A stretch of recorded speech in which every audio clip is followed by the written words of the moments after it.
Keep TV with Keep Gargan, Facebook and YouTube.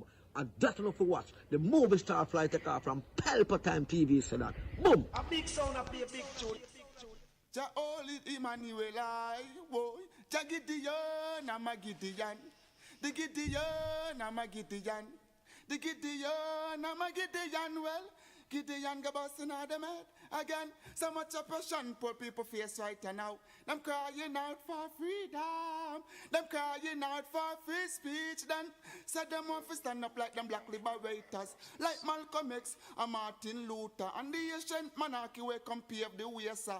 Free up black people from me tear down them fence, yeah. Gideon, I'm a Gideon. The Gideon, I'm a Gideon. The Gideon, I'm a Gideon, well, the Gideon go bustin' out them head. I listen, I see, I the power of the Trinity. Give us the teaching of His Majesty, and we know war, not every... Blue, Mr. Gargan, blue. Blue till me dance up me toe.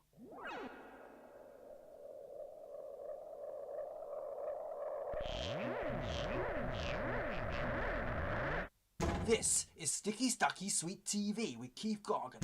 Good, healthy food with the X Factor. So give it a like, share, subscribe, and touch up that notification bell. And that is it. Look at that. Deliver. A corrupt government cannot liberate the people. If the head of the stream is corrupt, the entire river will be also.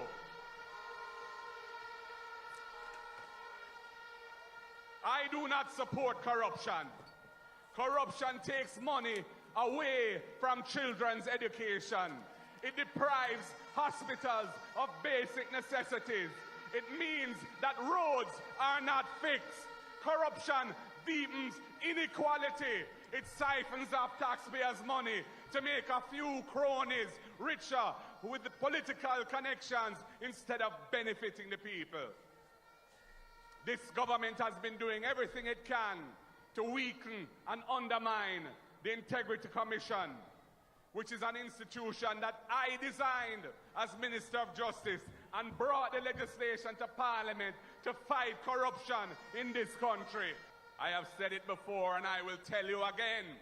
Jamaica cannot move forward without a government built on integrity that embraces principles of good governance in this country.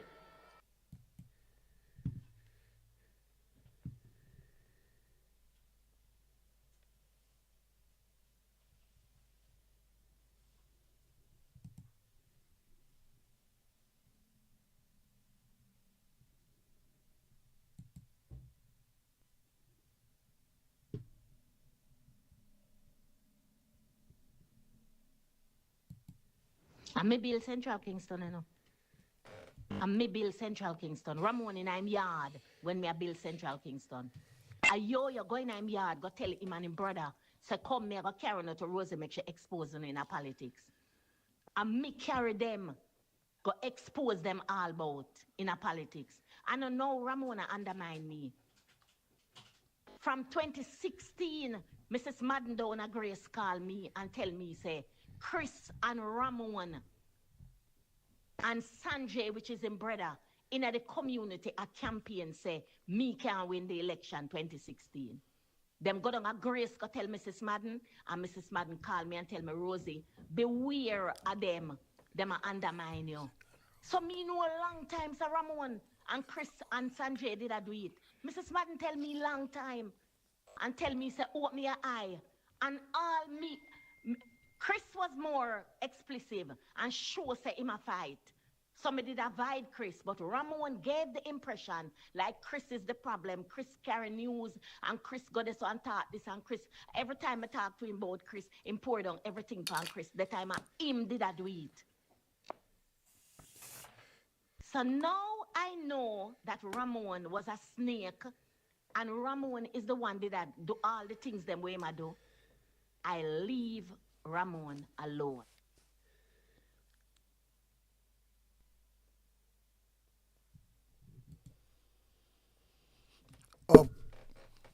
Up and running, up and gunning, Sticky Stucky Sweet TV, Keith Gargan, cassava, passava, mind over matter, up and running right about now in the Tuesday evening here. Well, listen about the second round of the public account committee, right? And we're going to see what we're going, because we can see some really people are run, people don't want to attend, because it get really stinker right around here, you know. But I want the one we say, if Julian Robinson really soft and play Mr. Distant, because they call him out all the while as him too kind of soft, you know, in a lot of way. Because, you know what I mean? But we ever say, kind of play too much distance in this thing. Yeah. But anyway, this is the second round. Well, all of, can remember, you know, Julian Robinson name all the people who want to attend this time. I'm see a lot of them absent and I try to make excuse so you can see the real corruption. But I mean, I know them people will get out of it, you know, because little by little, day by day, weeks by weeks, months by months, things like a blood clot come to bomb. You hear me? Upon the whole of them. Because, you know, I don't know what go on still, to be truthful. I don't know what's going to blood clot go on. Because them people that try everything. Yeah, I try everything for blood clot, escape the judgment. But we will see what go on. Yeah, man. We have to see what go on. In a real rascal life. See how go on. Anyway, we take it from here, so. And see what they must say. We represent. We commit this meeting and its outcomes into your hands. Amen. Amen. Thank you, Member Seabright. Let me welcome the team from the University Hospital of the West Indies, the Auditor General's Department, the Ministry of Finance, the Customs team as well. Thank you for being here. I'll start by asking the Auditor General to introduce her team. Thank you, Mr. Chairman, and good morning, everyone. I'll ask my team members to raise their hands to be recognized as I call their name. I have with me members of the audit team that conducted the audit of UHWI. Today we have Christopher Hare, Deputy Auditor General, Ricardo Hall, Principal Auditor, Rochelle Bailey-Thomas, Acting Principal Auditor, Jennifer Hutchinson, Senior Auditor, Junior Thomas, Director, and Alicia Bowen, Director. Thank you. Thank you.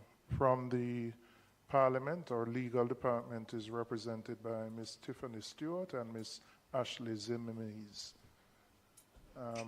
Could I invite the acting CEO of Customs, Mr. Benjamin, to introduce yourself and the other members of your team who are here. Just press the button. Yeah. Good morning.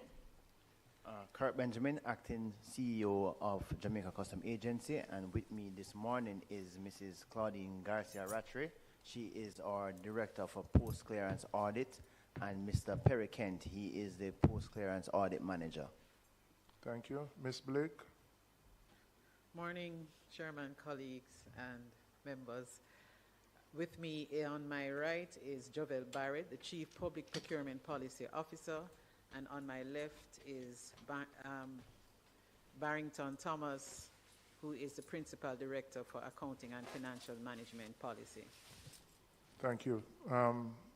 Mr. Pierce, Mr. Green, could you introduce the team from the Ministry and the University Hospital? Good morning, Chairman. Good morning, all. Members, Madam Auditor General and her team. With me this morning from the Ministry, and I'll ask the Acting CEO to introduce those from University Hospital, but we have Mr. Donovan Davis, is the Principal Finance Officer in the Ministry of Health and Wellness. Commander Dr. Paul Wright, Chief Technical Director. Ms. Michelle Davis, Director of Management Accounts.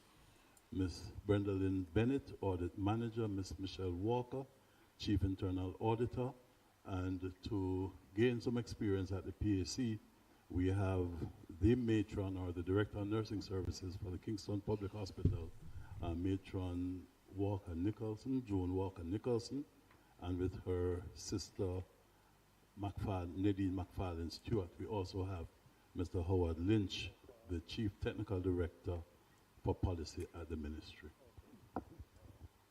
Good morning, Chair. Good morning, everyone. With me this morning, my name is Eric Hosin, the Acting CEO for the University Hospital of the West Indies. And with me, I have Mr. Kimani Bryson, our Legal Officer, Mr. Ainsworth Buckridge, Senior Director Procurement, Dwight McLeish, our Internal Auditor, Angela Curtis Cox, our Strategic Planning Senior Director. Thank you, Chair. Thank you. Members, we received a number of documents there which were sent electronically. Some of them have been printed for you. I'll just indicate what has been sent. There's a clarification from Williams Pragmatic Services, the consulting firm that was engaged by the University Hospital. There's a declaration from the Auditor General's Department. There's a response and supporting documents from the University Hospital in relation to questions that were raised at our last meeting. So these were all circulated prior via email, and some of them are with you in hard copy. The minutes of the meeting held on April 14th, they're extensive minutes. They were previously circulated. Could I ask, are there any corrections or omissions to the minutes? Not going to go page by page. Member Cuthbert Finn, would you move a motion for confirmation? Okay, seconded by Member Christopher Brown. At our last meeting, members, we invited 3 persons to be here. The former chairman of the University Hospital, Mr. Wayne Chai Chung, who responded and indicated his willingness to come before the committee. However, he's traveling and would not be available for this meeting, but said he would be available for May 12th. The current CEO, Mr. Mitchell, had sent a message through the chairman of the board that he would not be attending on the advice of his lawyer. We asked for that advice to be provided to the committee, and we have received nothing at this point in time. The former CEO, Mr. Allen, had also indicated that he would come and appear before the committee, but he's not present. Now, I find particularly related to Mr. Mitchell his absence and the absence of any formal documentation indicating why he's not here, to be contemptuous of the PAC and the Houses of Parliament, given the very serious issues that have been raised in the Auditor General report, and given that he is the Chief Executive Officer of the hospital. I have consulted with the legal department of the Parliament in terms of how we proceed when someone who is invited does not appear. And I'm referring to the Senate and Houses of Representatives Powers and Privileges Act. And I'm going to read from Section 5. And I'm reading, quoting, either House or any standing committee may, subject to the provisions of Section 9 and Section 12, order any person to attend before such House or before such committee and to give evidence or to produce any paper, book, record, or document in the possession or under the control of such person. That is Section 5. And it goes on, but that's the specific. And then I'm going to read Section 18 of the said Act. Any person who disobeys any order made by either House or committee or joint committee for attendance or for production of papers, books, documents, or records, unless such attendance or production be excused as herein provided, or refuses to be examined before or to answer any lawful and relevant question put by either House or committee or joint committee, unless such refusal be excused as herein therefore provided, or offers to, hold on, I'm not sure I'm reading this. Yes. Or offers to any member, okay, shall be guilty of an offense on summary, this is section 18 going on, shall be guilty of an offense and shall be on summary conviction before a resident magistrate be liable to a fine not exceeding $200 and in default to imprisonment with or without hard labor for any term not exceeding 12 months. Clearly that's an area that needs to be updated. But particularly for the CEO who is still in the employ of the university hospital, who is still receiving a salary and has not only not come but not provided any explanation, I am asking the committee for us to move to proceed under section 5, which would require the passing a motion here, which the legal team would then refer to the clerk of the house, and the clerk would issue an order for that person to do so.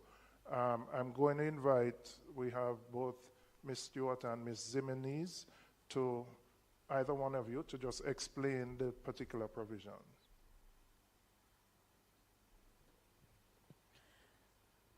Thank you, Mr. Chair. Thank you, members of the committee. Pleasant morning to everyone.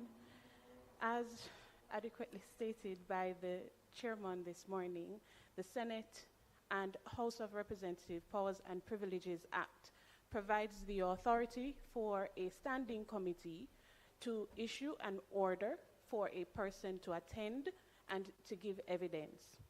Now, Section 6 of the said legislation provides that any order to attend to give evidence or to produce documents before either house or committee or to a joint committee shall be notified to the person required attending or to produce documents by a summons under the hand of the clerk issued by the direction of the appropriate authority.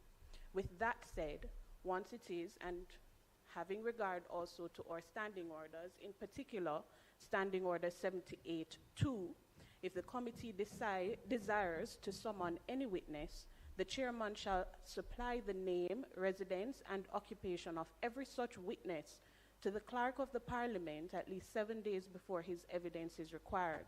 The clerk shall then, subject to the directions of the speaker, summon every such witness on behalf of the House. Reading both pieces of legislation in context, once it is that there is a determination by the committee that a summons should be issued, the chairman would notify the clerk to the Houses of Parliament of this intention. The clerk will then notify the speaker. The speaker will issue the approval, and once that approval is given, it will be sent to the Legislative Council's department for the summons to be prepared. Once prepared, the summons will be issued by a constable either here from the Houses of Parliament or from an officer, for example, the marshal. Thank you very much, Ms. Zimenez. Members, so I'm asking for the support of the committee for the summons to be issued in relation to the CEO and the former CEO who had also confirmed that he would be attending. Again, I just find it disrespectful to a committee of the parliament to not only not come, but to provide no reason in writing why you are unable to come, given the gravity of the issues that have been raised in this audit. So I'm asking for the support of the committee in this regard. Members? Yes, I definitely support it, Mr. Chairman. I think you will need, because we went through a similar experience at the PAAC, I think you need to give a particular date and place. In other words, I don't think it's just an open summons. The committee would have to agree on a particular date and place, obviously being garden house. Well, to- I would say and time. I would for the say summons May. to be issued. I would say next week, May 5th. 1 week. No, we need more time. No, Okay. I would suggest you give about 3 weeks. 3 weeks notice. Okay. All yeah, right. just out of an abundance of Okay. caution.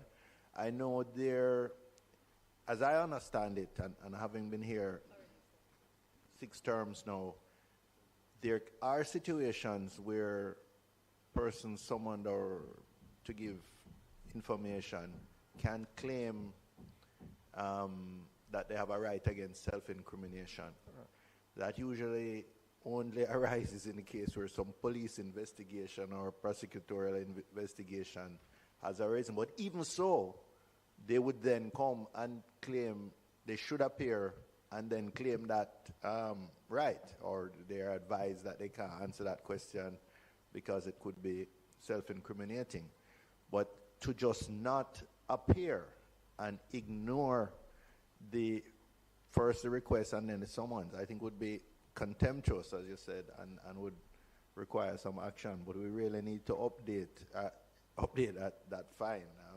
Right. We really need to also in our report to the Parliament to make sure that we make that fine meaningful. Again, I mean, my position, if his lawyer has a reason for him not attending, then that should be provided to the committee so that we can determine how to proceed. But to not have anything provided to us at all, particularly for the current CEO, is still in the employ of the university and the state and still earning a salary. That I just find inexcusable. And the Parliament actually followed up and made requests, having gotten the notice from the chairman, for that to be provided. And up to now, nothing has been provided. The point I was making, though, that I don't think it's sufficient for a lawyer to just send a letter and say that my client will not be appearing on Correct. my advice. I don't think that is acceptable. Right. I think the person must appear, and if they can take advice from their lawyer as to specific questions That they will may be not able wish to answer. Yes. Right. Okay. Sorry. Ms. Stewart? Thank you, Chair. Good morning, members. Just to add further clarity, the legislation in Section 6 goes a little bit clearer in terms of the content of the summons. It cannot be open-ended.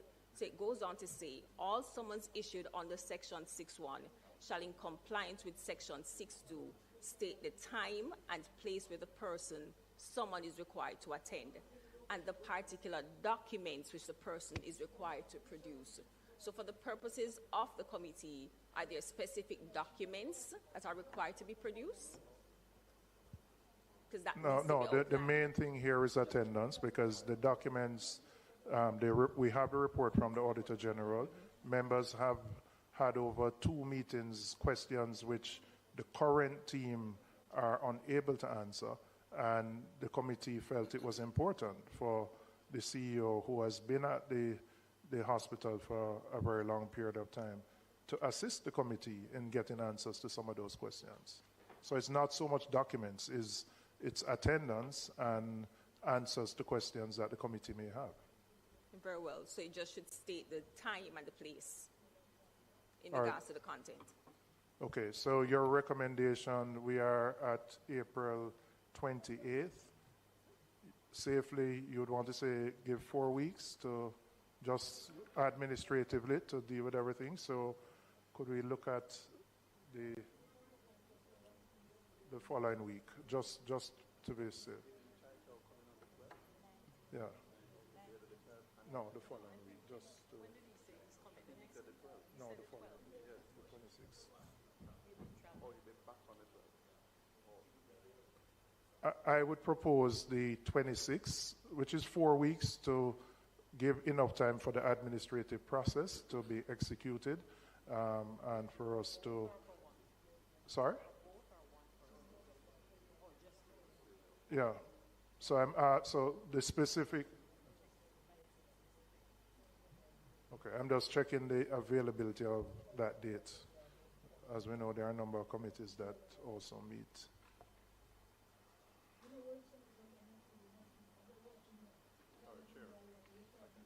Yes, Member Brown. Yes.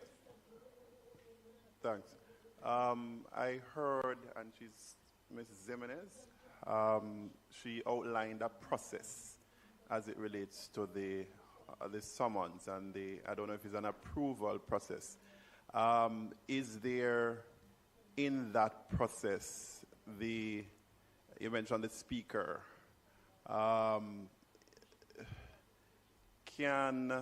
is it subject to the approval of the speaker, or it's just a process that it must go through? Okay.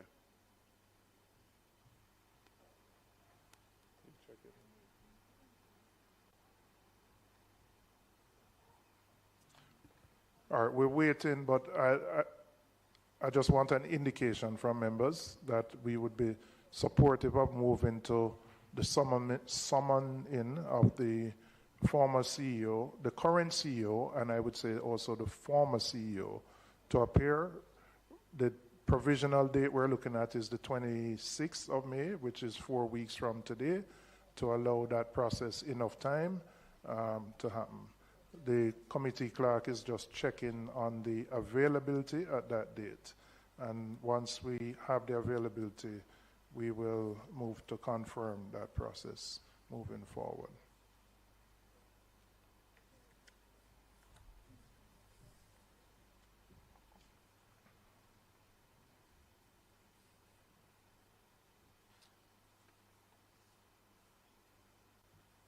All right, I don't want to, we have limited time, so once the clerk comes back, I'll ask for the formal support of the committee on that.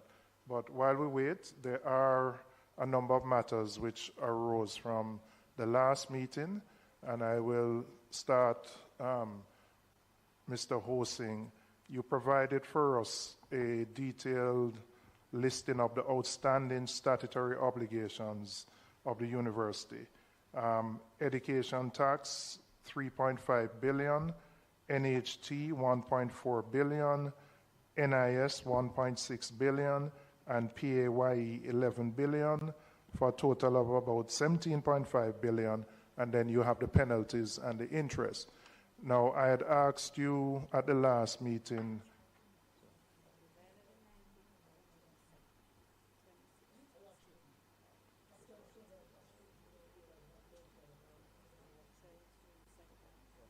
all right, sorry, just coming back to that. The 26th is not available, so the following week would be the 2nd of June. So I'm asking the committee for the committee's approval for us to move forward to the summoning of the current and the former CEOs to be here on June 2nd. Do I have support? 10 a.m. at William Gordon House at 85 Duke Street. Those in favor? Any against? Okay, the ayes have it. Sorry, 81. See, we got to the wrong place. 81 Duke Street. Not 85. I thought it was 85. Sorry, let me go back. So, Mr. Hosing, you provided the details of the breakdown of the outstanding taxes that are owed by the university. At the last meeting, I'd asked you specifically about the NIS and the NHT, which would impact both current and former employees of the hospital. And you had said to me that there was no issue in any of those persons accessing benefits. So is it that even with the outstanding amount, there is an arrangement with both of these entities to ensure that employees do not suffer the consequences of their deductions not being paid over? That is correct, Mr. Chair, in terms of us making good for any employee that retires or in a position that needs a benefit to access the benefit. Okay, what is and we are currently current with those payments. So from last year, January, until now, we have been every month paying those benefits. All right, can I ask, what is the current arrangement with TAJ? I know last time you had a temporary TCC. Are there discussions that have been furthered to either work out a plan, look at a write-off of some of the outstanding obligations? have there been discussions between the Ministry of Health as the parent ministry with the Ministry of Finance in terms of how you're going to treat with this? Discussions are ongoing, Chairman, but we have not reached any point as yet. Okay. Can you say whether there was a previous write-off of any of the outstanding amounts owed to TAJ in the last 10 years or so? Yes, Mr. Chair. There was an amount written off, I think, in 2020. Do you know what that, how much that was? And did that 2018. How much was that? Did that represent principal or was that penalty and interest? I can find that, get that information and provide to you, Mr. Chair, the exact figure and what it represents. Every time they come with the same fucking thing, they can't find that. They never have no... Any questions on this particular issue related to the outstanding tax obligation? I notice people, how much of them missing, and try to make excuse, but them can't come and them can't this, and all kind of team have talked to lawyer, all them things there. So what them have to hide, them can't go and talk about the one fucking person, Dennis, from the PMP, and him clear up him thing already, and the rest of them, me don't understand this rascal thing, you know. And this man will come back with the same thing like when he do the first session, you know. So he will get that. That's when he come with all the while. So how is the fucking president and him not know? I don't have no facts for him. He will get that and come back with a later date. PMP will play with them still, you know. We must see how long I'm going to blood clot try to do them things and get away with it. Because we don't understand. When you know a rascal thing like this, community, you're supposed to have all the facts them. Yeah, England, you know, anything like this where them have. When you ask question, they don't talk about them go blood clot come back later date. Them have the facts there. Somebody will have it there. The team, that team of them work.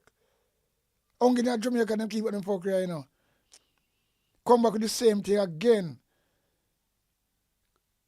They don't have it, then we come back. Then we Yo, I tell you, you know. No, man. Questions? All right. Can I just share some Sure. updates, Mr. Chair, and some other Yes, points? you can go through the other updates. Okay. In terms of... Sorry. And Julian Ramos is too soft with them too, you know. Because them thing they know you should lick out and say, look, you keep on doing the same thing. You're supposed to have the facts. Because you do it the first time session, we'll come back and the people when ask to come now, them I try to find out how can I excuse them can't turn up for some reason. Yo. I know what a blood clot, you know, Jamaica if you run like this. I pay excuse. This is an excuse government. Build up of a blood clot lie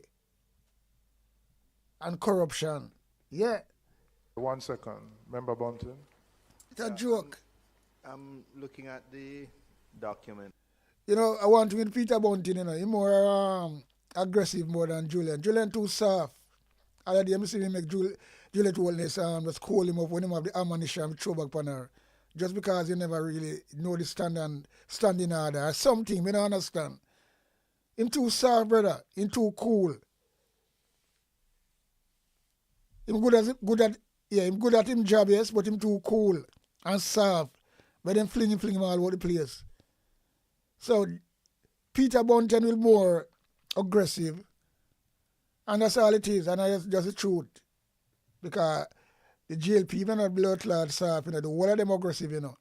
The whole of them attack with them teeth sharp in like an axe when it come to them. Yeah, man. And that was shared. That's tabled today. Information requested by the Public Accounts Committee meeting. That's the heading. And it has a section that deals with the TCC. And it says that the TCC was valid up to January 19th, 2015. I thought we had heard at the last meeting that there was a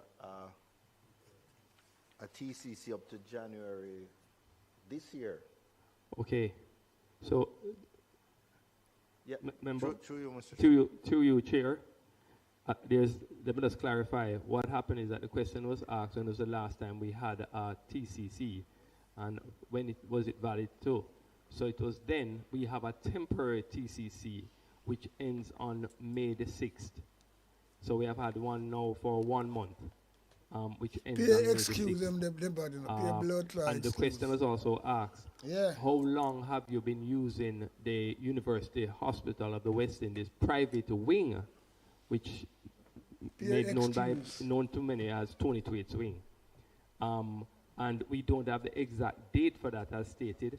However, it would have been after that, the one you mentioned, expired, that we have been using it until now.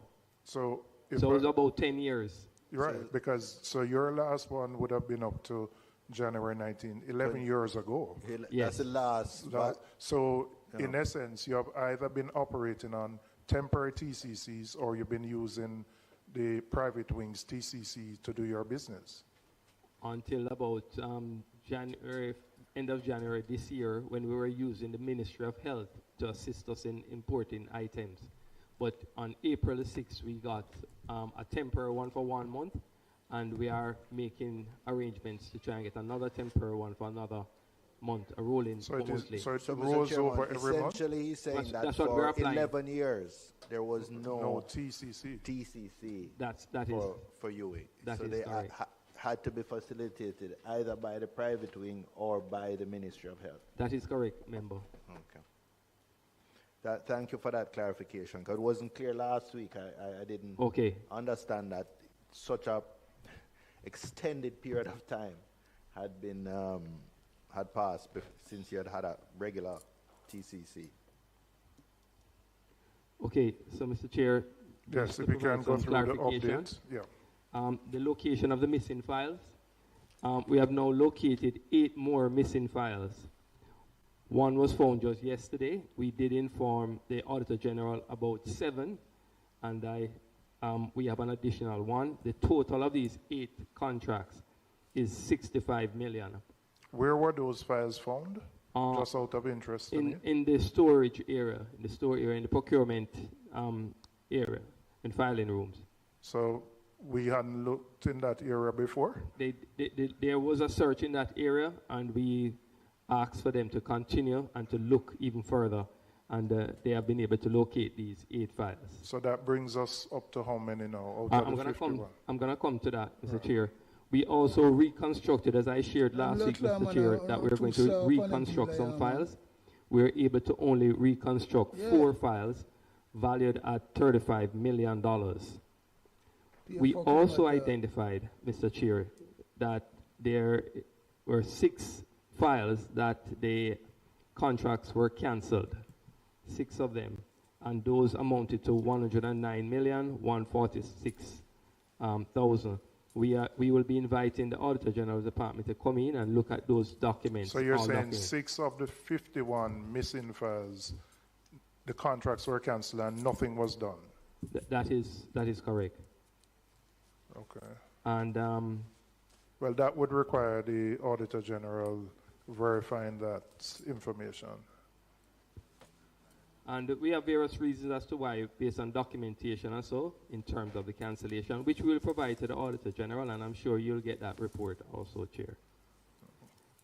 We also have identified, in terms of files we cannot locate and we are unable to reconstruct, about 5 files for $54 million. We're just not able to find any documentation that would provide us with information to provide to reconstruct a procurement file. So we have the information from finance, but in terms of having enough to produce a procurement file, we just don't have that. Can I ask you, what are the access controls to the area in which these files are secured? Meaning, is it that any employee can go there? Do they have to have particular privileges? Is there a passcode thing that you need to press to know that John Brown can't go in but Mary Jane can? How is that area secured? Okay, I'll ask the Senior Director, Mr. Ainsworth Buckridge, just to explain what the situation is. Good morning, Chairman. The files are currently stored in an area that has a door and it is locked with a key currently. Who has access to that key? That key is housed by the procurement administrator. Okay, and who can go into that room is what I want to find out. Currently, the key would have to be accessed from the procurement administrator to go in that room. Yeah, just speak more into the mic so the Yes. Hansard can capture it. Yes, so that key would have to be requested from the procurement administrator for them to go into the room. And has that always been the case in terms of access to that particular location, in terms of the security of the location? Not to my knowledge. Not to your knowledge? Yes. Meaning it was, all right, can you So expand on that? I was not in the area for a year, so I can't speak to that here. Okay, but when you The were blood there, clot, look what what I were want the to face. controls See you that facing a existed? criminal list, you know. Key is kept by the procurement. Nah, still labor right criminal And list. anyone who One would One of them are want some to cross-clad crook. would have to get from that. Them face alone can't tell you, Yes. you know. Administrator, yes, Administrator. Them face and them body fucking language can't tell you. A bunch of crook and criminal Just them. like deviation. Back Appointed to by what the you asked Prime about Minister. write-off. Well, the Crime write-off, Minister. The letter dated September. You see them blood clot people have facing came us, them are from the blood financial clot. secretary at the time. Them is not for the people States that of the Jamaica. Them write-off all was crooks. All I want 5,224,000. And pick by Andrew 5 billion. 5 Chairman. billion, 224 million. And it included the returns, Well, I want that. the They're like a outstanding big, yeah. penalties, and outstanding interest. So Them you know would them have blood clot gotten what them a do, you know. a write-off in 2020 of 5 billion, including some principal amount, some penalties, some interest. Yes, correct, Chair. P.S., this is for you. It requires the intervention of the ministry in dialogue with the financial secretary to resolve this. Yes. I mean, I think the hospital clearly doesn't have the resources on its own to pay these outstanding obligations. And the fact that the interest and penalties are running, in fact, exceed the principal amount, means that we're going to continue to build up this figure, and by next year we're going to have a larger figure. So I'm going to ask you, PS, to ensure that those discussions are initiated, and that when we, at a future meeting, you can report to us on what the plan is to try and resolve these issues. Okay, just back to the files, Mr. Chair. So at this point, we have now identified 46 of the 51 files, with a total of $58 million. All right. What I would ask the Auditor General's team to do is just to verify the information being provided by the hospital, and for you to be able to indicate to us that you have sight of those 46 files now, because we started off, I think, with 22 of the 51, and to report back to the committee. I know you're very stretched in terms of your resources, but it's important. Yeah, that you're too information be soft, man. verified You by talk about the your stretch of our ass glad what, man?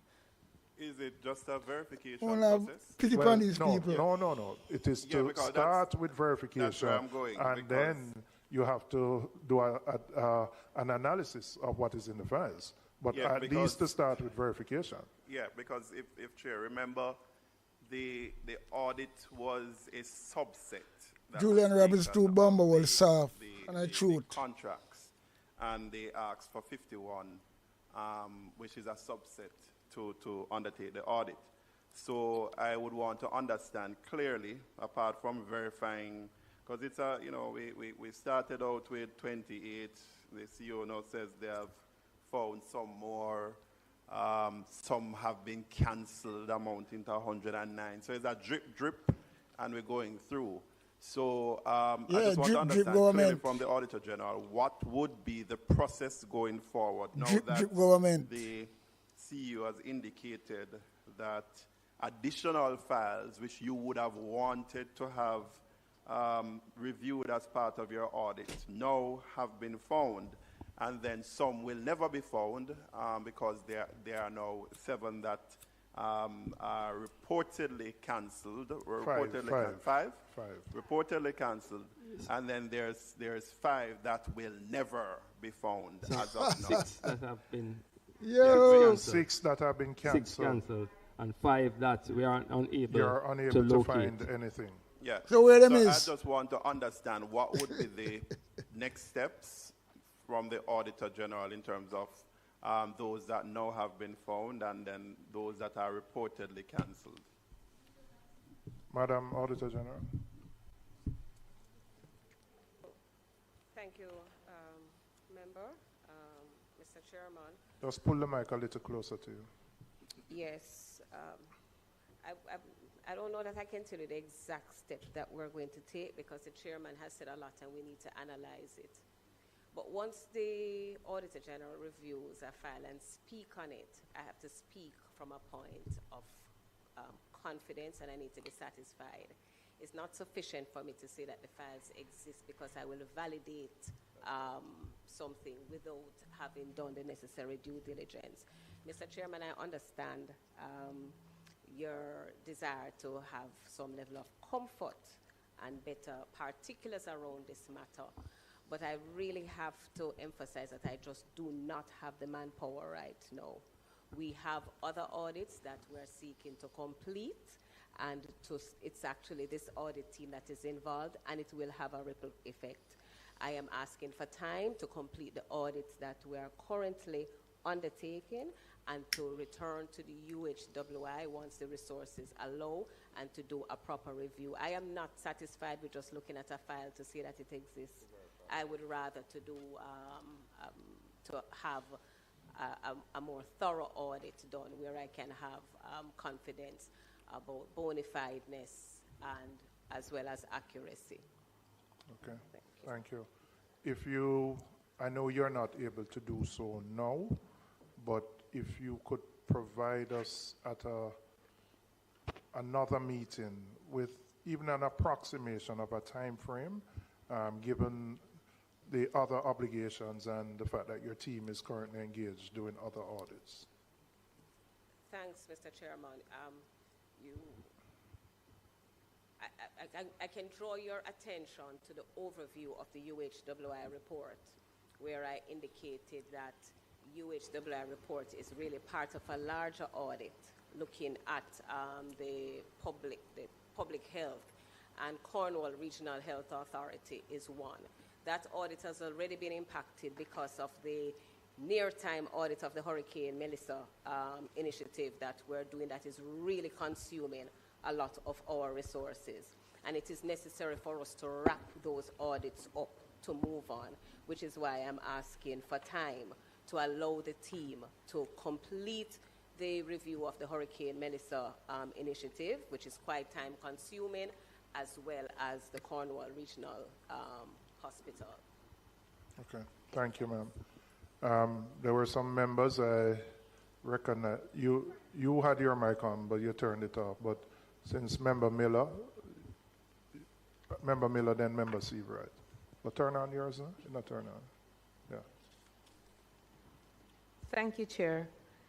I would like to find out if the assessments by Jamaica Customs, if that has been completed or the status. Well, I was going to come to that. I just wanted to close out on this issue, then we're going to come to the customs issue. Very well. But keep your mic on, huh? Why keep turning it? So I was just saying, in light of the Auditor General's remarks about resources, it might even be better that we complete our hearings on this report, because more information might come out that, rather than asking her to go and the Auditor General's team to go and verify some specific files at the end of our hearing, which will be at least another month, there may be a whole series of things that you may need that the department may need to review. So it will be better, I think, to just allow this first round to be complete, and then it will be more efficient, and hopefully by that time some of the other audits will be complete. All right, Member Seabright. Yeah, thank you, Mr. Chairman. Just to the acting CEO, and I'll await, of course, the Auditor General's report back later on, maybe this year. You're a private sector man, very well established. So are you of the view then that this is just a breakdown in document control and storage, which was compounded by the flooding and the manual systems that you have, rather than some sort of intentional concealment? And also, where we know, as a established private sector person with a lot of experience in major institutions in this country, where you know with the digitization and the accountability mechanisms now to ensure that this doesn't happen again? I mean, that's really what we need to focus on. Oh, this don't happen again. Chair, just to say that there are serious challenges in several areas of the hospital that we are trying to address with respect to the digitization. That is a process that we are now wanting to look at the whole procurement thing in a holistic way. So we are going to tender. We have now developed a terms of reference to go to tender to have someone do a very comprehensive, or an entity organization, because it will go to tender, to do a comprehensive review of the entire hospital and the procurement process. That will include doing good in terms of the digitization and other projects necessary to really solve many of the challenges that we have. All right, continue. Yeah, thanks, Mr. Chair. So, Chair, from the last meeting, there was some concern about the collection of funds at the car park by our security guards. Just want you to know, Mr. Chair, that that has been discontinued. It was discontinued the day after our last sitting, and the funds are being collected by our trained UHWI cashiers as we speak. Well, can you tell me what is the verification process? I mean, it's good that the security guard is no longer collecting it, but I also want to know that you have a system in place that whoever is collecting the money, you can verify that you're collecting 100% of what you should be collecting. Okay, so we are not at the, we are working towards having a automated system which would be able to do that 100%. However, at this time, what we have is a system where the guard will issue a ticket at the entry to the person with the time and so, and we're getting a timestamp machine there, and then they pay at any of the cashiers at the hospital, because we have several cashiers. When they are exiting, they will show that receipt along with a thing to the guard at the exit. Okay. The exclusion sign that the member was very concerned about, one of the members, it was actually on the property, but not in the place where it should be. That was also erected 2 days after we met the last time. Just happy to share with you, Mr. Chair, that there have been some concern in the public about the medical annex that has been out of use about 2 years. That work has now commenced, and we are hoping that within another 4 months the work will be completed, which will help to ease the pressure on the accident and emergency department that is really under some serious pressure as we speak. Work on the audited financials for the year 2021, Mr. Chair, is scheduled to recommence in May of this year. We have now completed the procurement process for an external audit firm to start work for the audited financial years 2021 to 2025. This was done through the normal GoJEP procurement process, and we have selected someone, and the contract is being prepared to have that done. Those are my updates, Mr. Chair. We have also, we wrote, as instructed by Parliament, we wrote to Jamaica Customs, and I will allow them to share their response to the letter I wrote to them, asking them as to when they will be able to complete the audit work. I received a response from them, but I think it's best to hear from them than from me. All right, just one question on the consulting contract with William Pragmatic. I saw the documentation provided by one of the principals, but I noticed the contract didn't have the signature of the principal. It was witnessed by a number of persons, but there was actually no signature there. Is there a reason for that? Okay, Mr. Chair. There is a signature, it's just that maybe the copies, it's very faded. Oh, okay. It's very, Oh, very, but I the mean, signature was there. The signature was Okay, there. okay. And we did do The man some say, further okay, checks, okay, I know see the and, signature. And you're we supposed to can verify question that, in brother. fact, the You contract say, was, okay, as okay. You're was supposed to stated question before that more previously, deeply. was actually If it was a done GLP, after they would the make a payment letter was nice on made. that. The contract was signed after the payment. Although the date on it indicates a day before the payment, it actually was Pay Sherrod this, you know. Executed after the payment after was the payment. made. Government, And they're supposed to run in like terms this. of the deliverables, what does the hospital have now in terms of a deliverable from the company?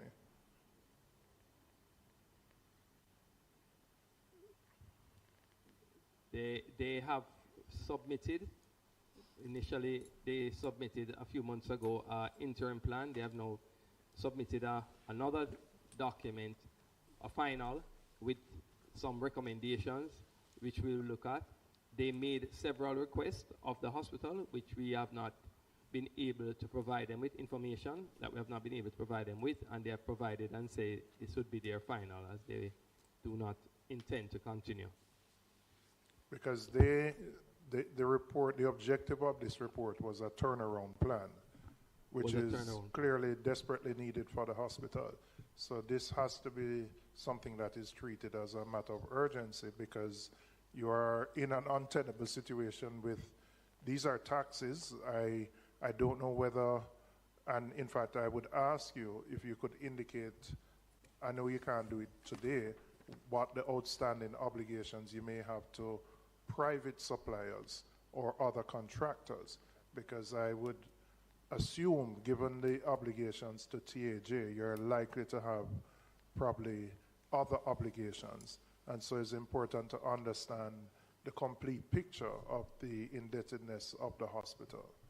I will provide some information, but just to let you know, Mr. Chair, that we are in a much better position now in terms of our being able to access certain supplies in terms of pharmaceuticals, other things that are needed for the hospital to operate, because we have been paying our suppliers. We are up to date with many of them, and there are just a few that, well, there are some that we still owe some money, but in terms of drug supplies and so on, the hospital is in a much better place right now, because we have been able to work to ensure that they are paid up to date, the drug companies, and put the hospital in a better position. We are hoping to really be able to properly stock our pharmacy within a few weeks.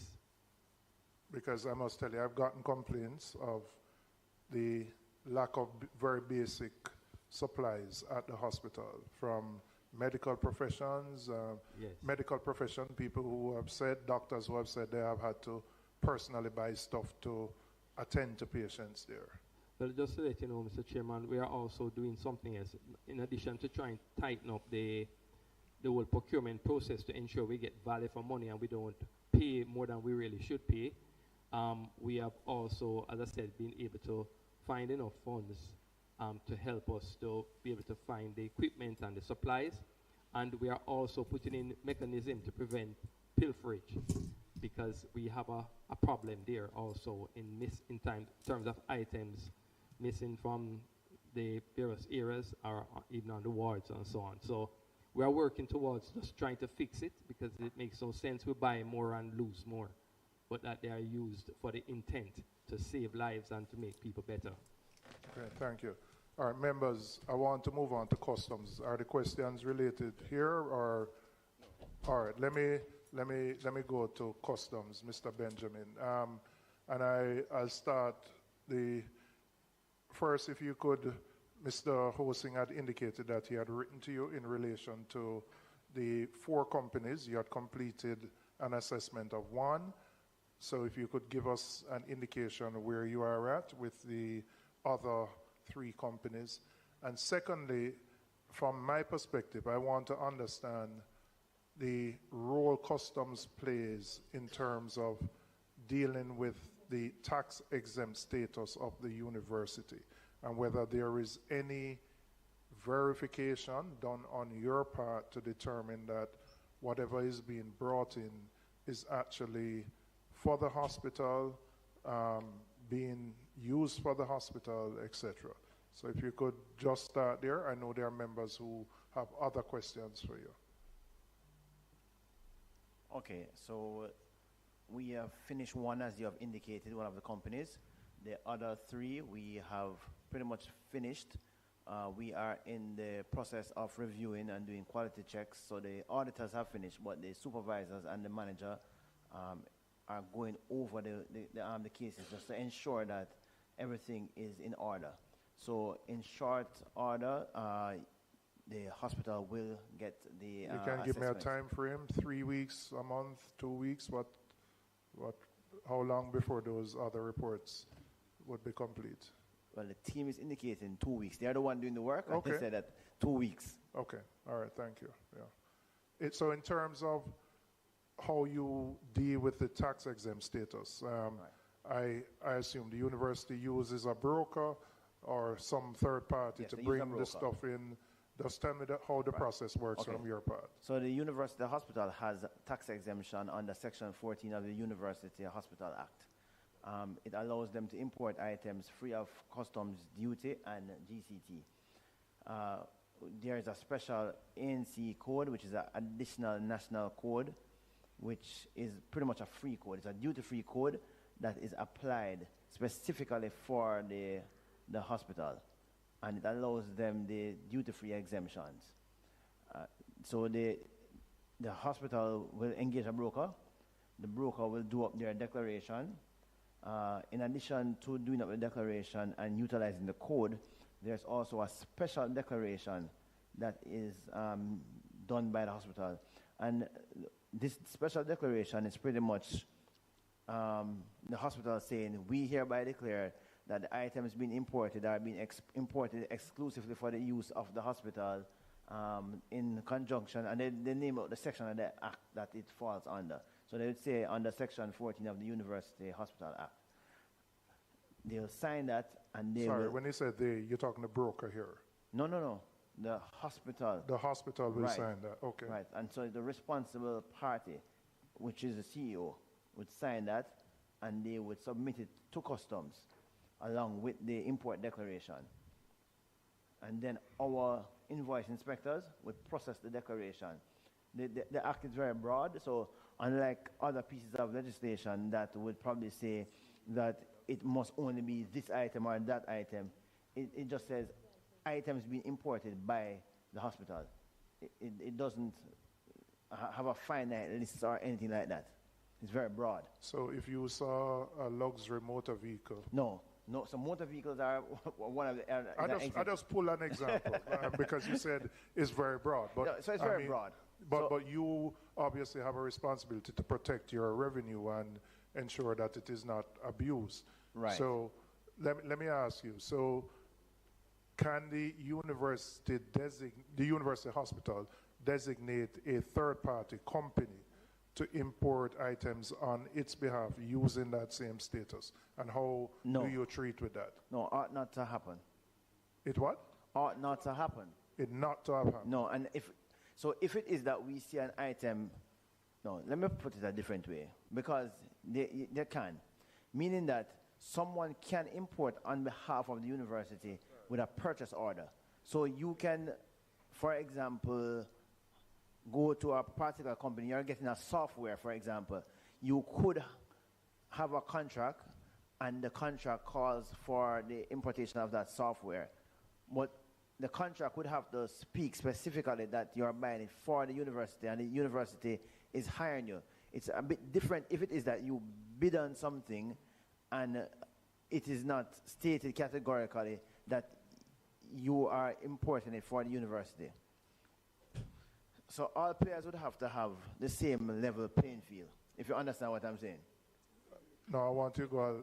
I'm not totally clear because let's say company X says, I've been authorized by the university hospital to bring in these medical supplies on their behalf. Right. And as such, I should be treated as the university and there should be tax exempt status.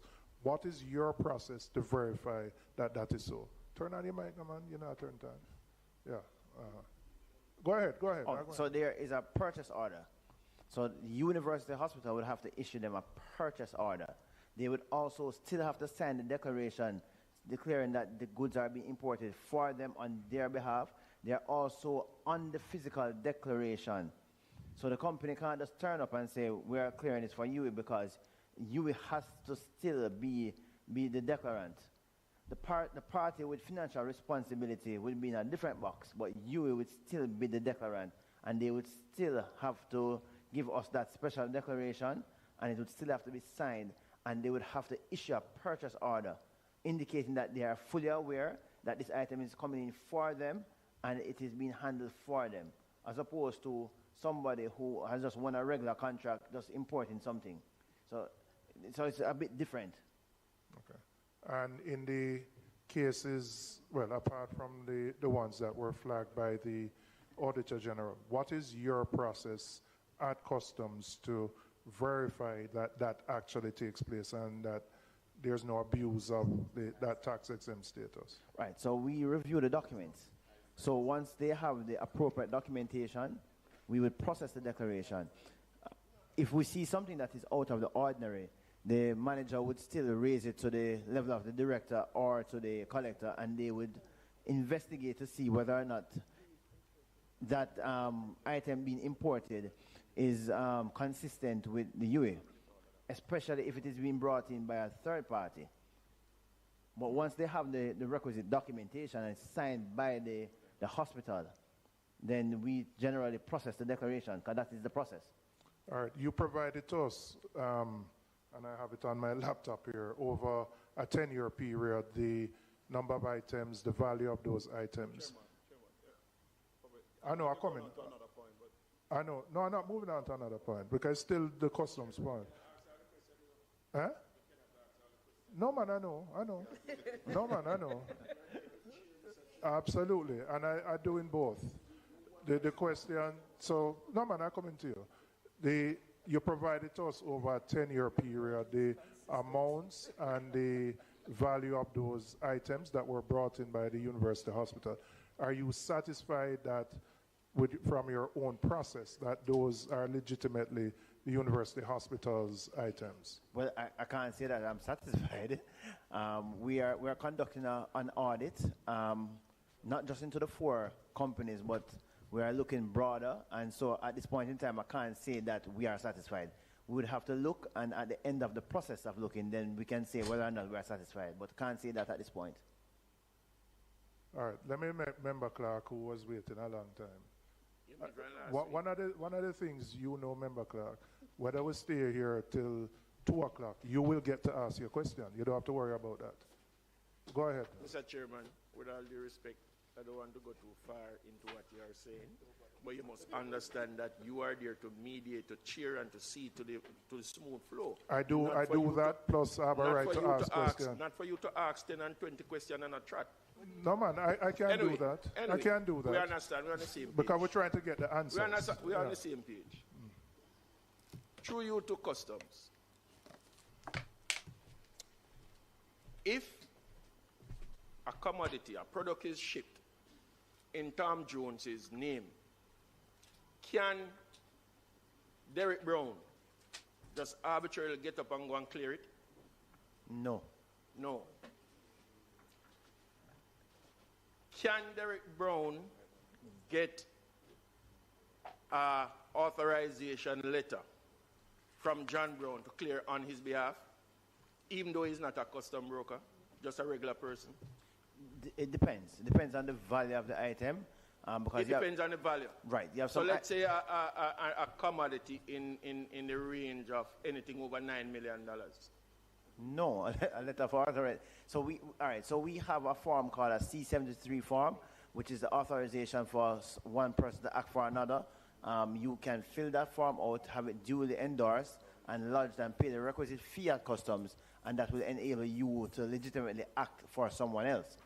But if the item comes in your name, it still has to be cleared in your name, meaning it has to be your TRN, but the declarant can be that person who you have authorized. Have you ever received such form filled out by UWI giving persons or another party the permission to clear on their behalf? I'm not aware of that. You're not aware of that.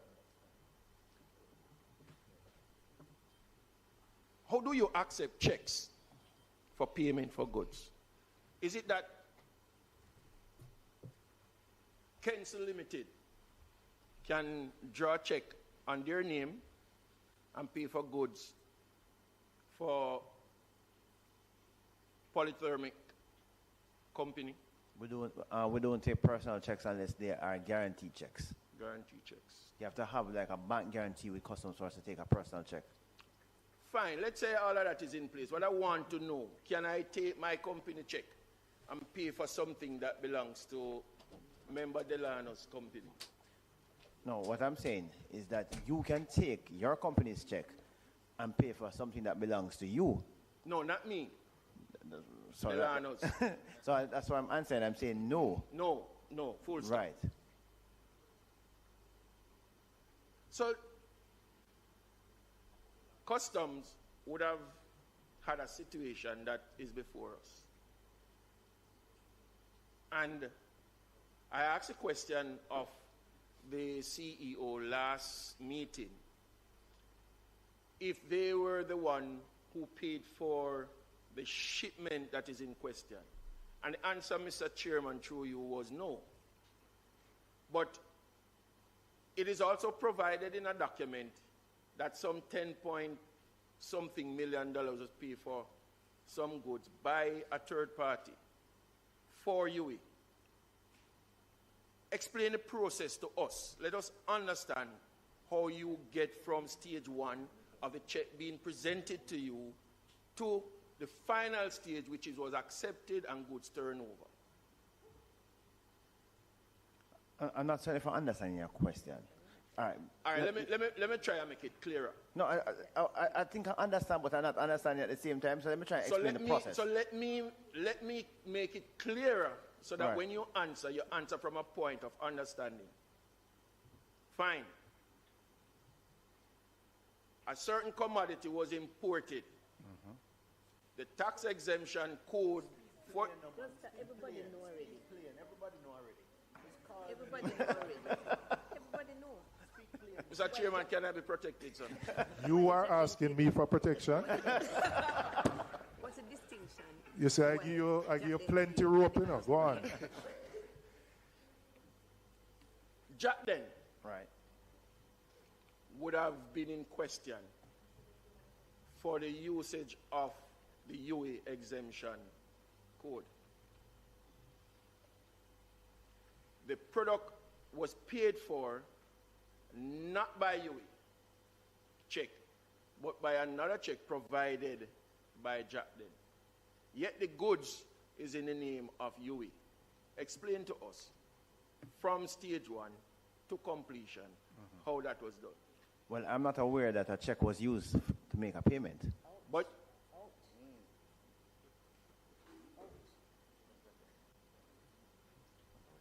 Mr. Chairman, I need a drink of water. Well, he drinks. No, man, no, he still has more questions. Because he never. Mr. Benjamin. Yes, sir.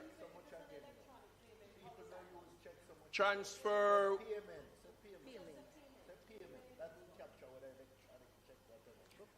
The reason why I say check is because I know that a bank transfer can act as a check, but cash cannot be accepted in certain amount. Anyway, direct your question to Mr. Benjamin. Direct the question to Mr. Benjamin. I want to understand, how was the goods paid for? By bank transfer, RTGS. And that bank transfer came from UWI? Not to my knowledge. Who? To your knowledge, who? I can't say who it came from because I'm not in that department, one, and two. Mr. Chairman, I would beg to stop Mr. Benjamin. Well, I'm not right finished. Here. Two. The question, no, sorry, Mr. Benjamin. The question that I had asked of the CEO then was whose check or payment, whose money was used to pay for the shipment. And he said to us, by his knowledge, that it wasn't Huey. When we asked for custom to come to us, I thought that that would be one of the pertinent questions put to them for them to come and answer today.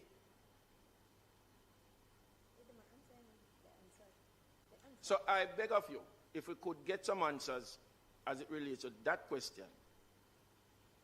And the specific question you're asking is who made the payment on behalf of the university hospital to customs? Is that the question you're asking? Yes, and I can get the answer. I just don't have the answer at the moment because it wasn't asked beforehand, because we'd have to interrogate the data.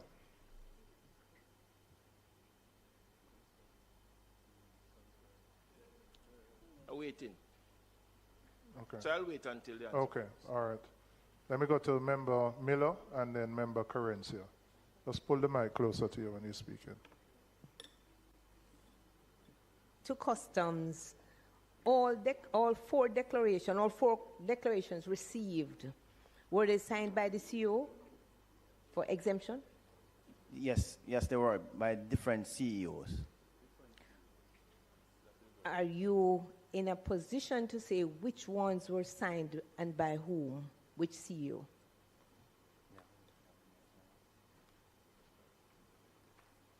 One second, we're just looking at the file.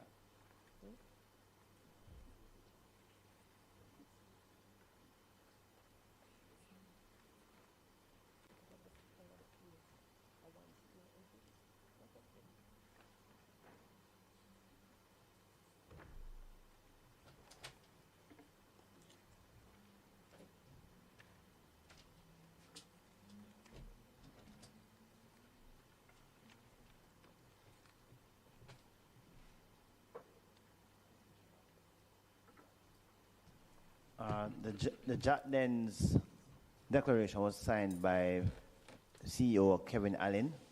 We're going through to look for the others.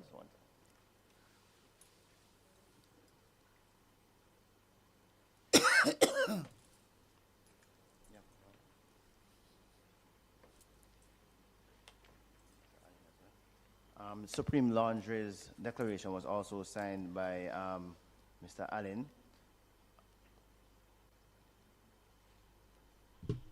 However, what we noted was that he demitted office in 2022, and the declaration was for the period 2023 to 2024.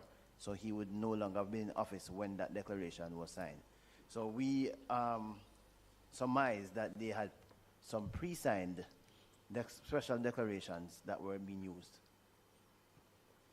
But wouldn't that raise some kind of alarm at customs if the CEO is no longer there? No, but so first and foremost, we'd have to recognize that we would not necessarily know that the CEO is no longer there. So you have, in many instances when there's a change of a CEO or a signing officer, those entities will inform customs. I didn't see anything to say that we were informed that there's a new CEO and here's a specimen signature of the. Oh, that and a government. It's a government rascal. So your conclusion then is that there would have been pre-signed declarations that may have been blank that would have been provided to a broker to bring stuff in on behalf of the university hospital? Well, it's a reasonable assumption given the fact that reasonable. It's unfucking reasonable. No there, and these shipments. It's a government rascal business. He has left. It's not a party shop. Very dangerous practice. The government blood clot business is. I want to go back to the board. Fucking joke about the UWI. people. To just find out if they cover them saying fucking lies and fuckery every day. When persons are receiving the exemption status, if this comes to the board, especially if it's at a certain value. Of course, it's supposed to be documented. Or for approval or review, or it goes to, well, we know that the procurement was non-existent. But does it come to the board at all? Somebody leave the board. I want to know where slide knows you have a new people in place there. Exemptions. I pay fuck with them attack, brother. Bullshit. That's it, Chair. Member Carencio.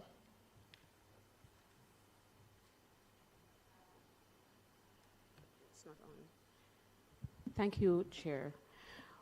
What I want to know, would this have been the first time that Jackden was now. granted this exemption? Was this a unique? I just want that. Jackden clear up already. That's part one. Would You this know have been the first time? Well, we can't say because we are conducting an audit. So when we are finished, our investigation will reveal if that is the case. But at this point in time, we can't say. What we can say is that that's all we have seen now. But we can't say if conclusively. No, you're saying that's all you're seeing now. What is all that you're seeing now? We are only seeing one declaration linked to them. Yes, continue. Right, but you asked me if this was the only time, and I'm saying Yes. that short of doing a wholesale investigation, we could not say conclusively that this is the only time either them or any other entity might have benefited in this way. We'd have to wait on the outcome of the full-scale audit that the team is conducting in this financial year. So you're saying that you are not aware of this practice ever happening before? No, we're not aware of it. How far back will this investigation or audit go? How far back? 3 years. 3? Yes, based on the Customs Act. Okay.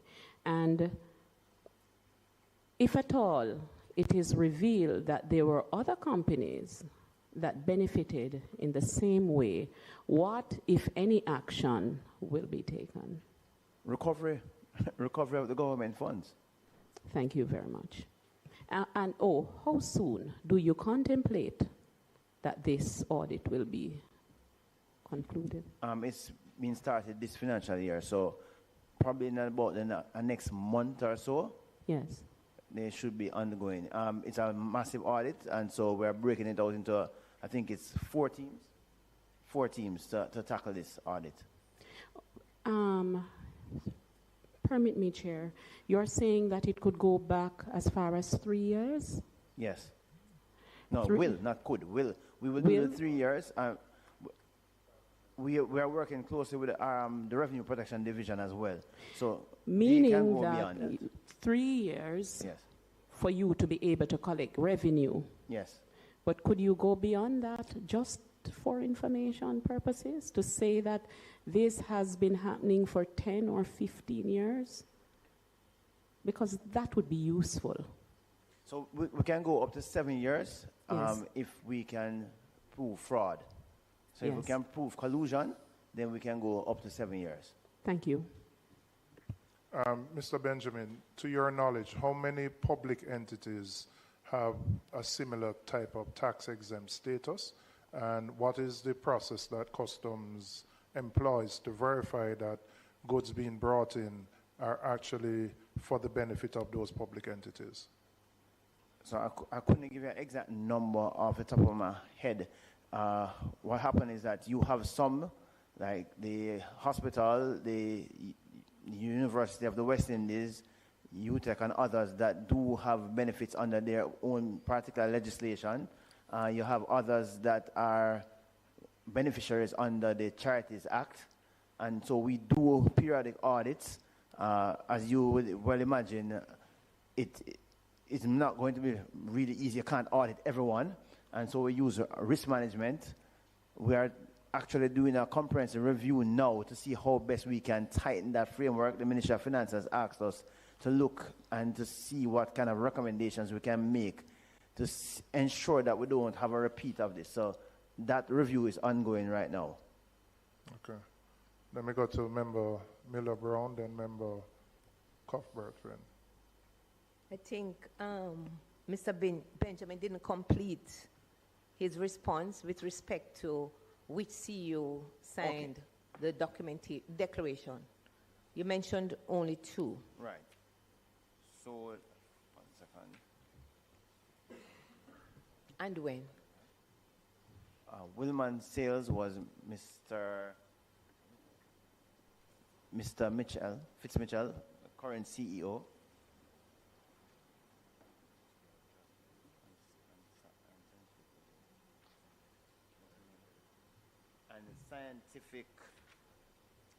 Scientific and Medical Supplies Limited was also Mr. Mitchell. And when?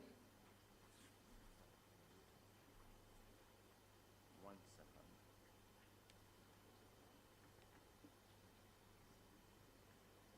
I don't have the specific date. What a joke. When I hide something. Something I hide in the garden, I hide in the back class room. Sales based on the declaration number and scientific research. Just pull the mic closer to you when you're sorry. talking. I'm saying that for Wilman sale, I can tell you it's in 2024. I couldn't give you the specific date. And also for Wilman sale, both of them were in 2024. Couldn't give you the specific month though. All right, well, if you could, again, come back to us just to satisfy the question the member has. Not finished.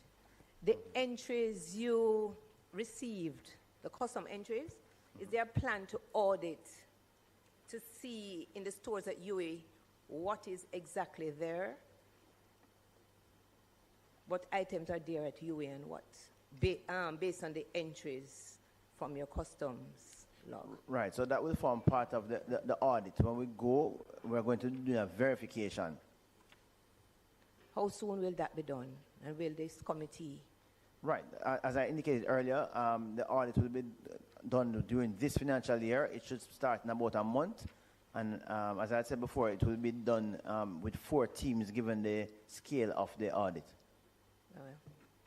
Member Corporate Friend. Thank you, Chair.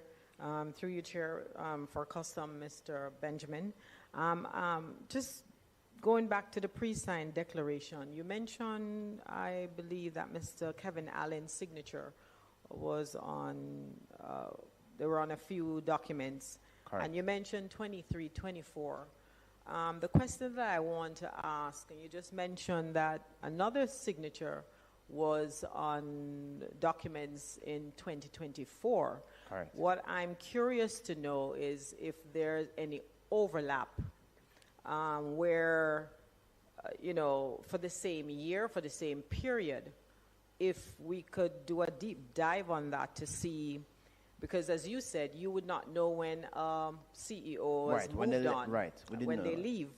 But I'm curious to find out if there's any collusion going on where you have in the same year, the same period, where you have pre-signed documents going through the customs for goods and there was another CEO present. That would be my question, and I would love to know if you can get the correct dates for me and for the committee to see if there's any overlap of CEO signature on any goods that was brought in and through the customs. Okay, we're making the notes and we'll have the answers for the next. I would love to know that. Thank you. Can I ask, can charitable organizations, a registered charity, can they bring in items on, let's say they want to donate medical supplies to a hospital? If they bring those items in, would they be eligible to get the tax exempt status? It depends on the charter that they are set up for. So if you're a charity to provide healthcare services or to give to the health industry, then you could. But if you are a charity for, say, a church-based charity, then no. We would say that's not in keeping with what you are established to do. So the officers actually look through to see what was the purpose of the charity when they're approving the items being imported by the charity. But if they're set up to assist the hospital or to seek medical equipment for public hospitals, they could get the benefit and they could give it duty-free to the hospitals. Okay. Is there any way you can verify, for example, I am Charity X, I have brought in these things, I say I'm going to give it to UER Spanish Town Hospital, but then it ends up in some private facility somewhere in the country. You have any way of doing your checks and balances on that? Well, it will be the audit. So we do periodic audits. If they come up in the audit plan, I'm not going to tell you that we're able to audit 100% of them, but we do periodic audits. Okay. And I mean, we have audited some charities where we have assessed some and told them that they need to pay back sums that they have benefited from. Based on when we went in and looked at their records, we said, no, this record is not consistent with the purpose and how you have distributed the item. They couldn't provide proper documentation as to how they would have disposed of the items. And so we would have assessed them for sums. Given the issues with the signatures of former CEO who may, and I can only say may, have pre-signed a form, have you strengthened your own processes to verify that signatures coming from, whether it's from UA Hospital or other entities, are actually consistent with the authorized individual who can allow the importation of those items? Well, to be honest, it's going to be a challenge once you see an authorized signature.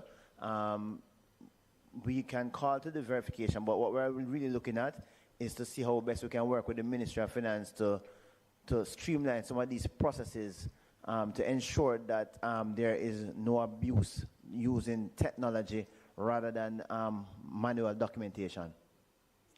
Ms. Blake, I don't know if you can help us from the perspective of the Ministry of Finance. And I was at the forum you were at last week where we were looking at the illicit trade and the lost revenues. I mean, this is important in terms of protecting the government's revenues. Do you know, Ms. Blake, or the officials from the Ministry of Finance, the extent of how many entities actually have tax-exempt status? And has there been any determination, review, assessment about the use of those tax-exempt statuses?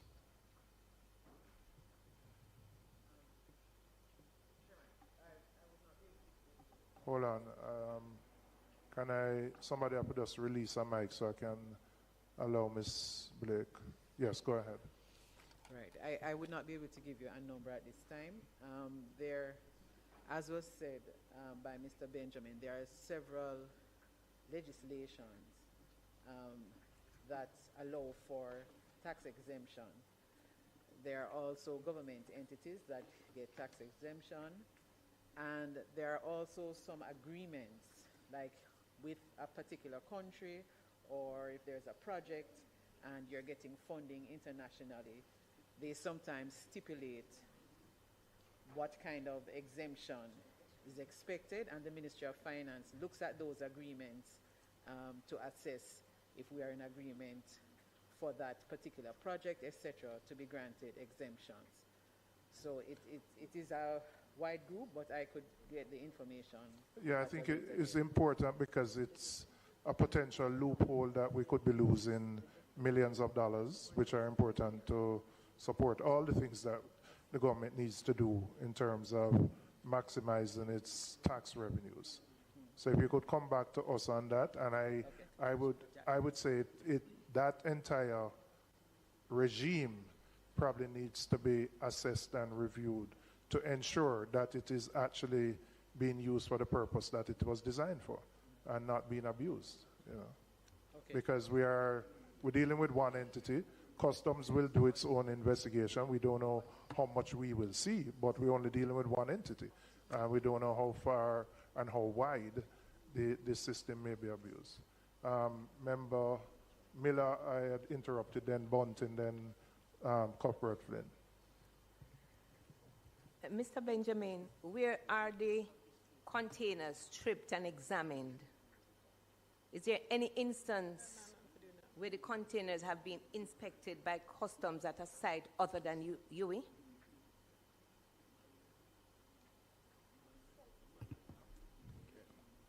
Yes. It is possible. I can't say no. You have approved sites. UA is an approved site, and containers that leave from the port should go to the approved site. There might be extenuating circumstances that might necessitate going to another site, but it should be documented. But for all intents and purposes, the container should go to the site that is approved.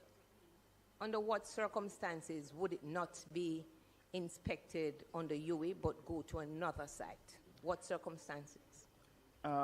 It could be a myriad of circumstances. No, they could be bringing in an item that require some sort of assembly or some sort of software thing that have to go somewhere else beforehand. But they would come to customs. They would say, "I need this this container to be stripped at this particular location because of this reason."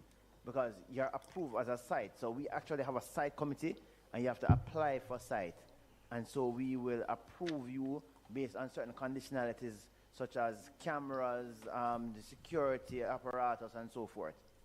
So you're really supposed to strip at your site. Thank you. All right. You have more questions? This one is for PS. What is the role of the minister and the ministry with respect to oversight of UA then and now? Is it the same or changes have been made? I'm not aware of any changes between then and now. Sorry, just so that we have colleagues at the University of the West Indies who keep telling me I must make a distinction between the University of the West Indies and the University Hospital of the West Indies. Huh? I think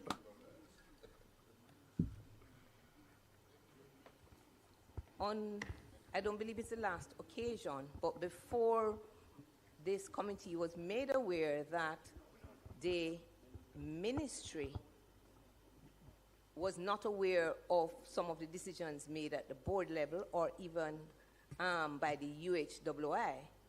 So you're saying there are no changes, so the circumstances remain. That's what you're saying, PS? I'm saying I'm not aware of any changes since I gave that update. Member Bunty, Yeah. member corporate friend.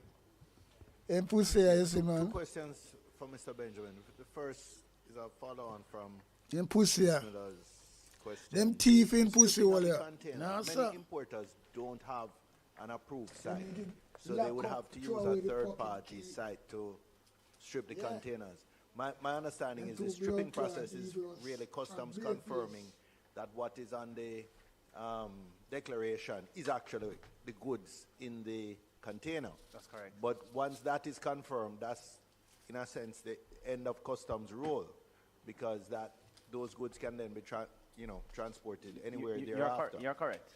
Okay. The second question has to do with what I think you said you surmised that the declarations were signed in blank ahead of Evil some bare-faced bastard them, man, I tell you. You surmised. Nah, boy. Assuming that you are correct, would that, well, at a minimum, I mean, it would mean an entire collapse of the controls in U.S. procurement system. But would that not be fraud if somebody who is no longer in... Of course it's fucking fraud. No longer authorized, their signature is used to clear or Of to course make a it's fucking declaration plain fraud. as the clearing process for a shipment.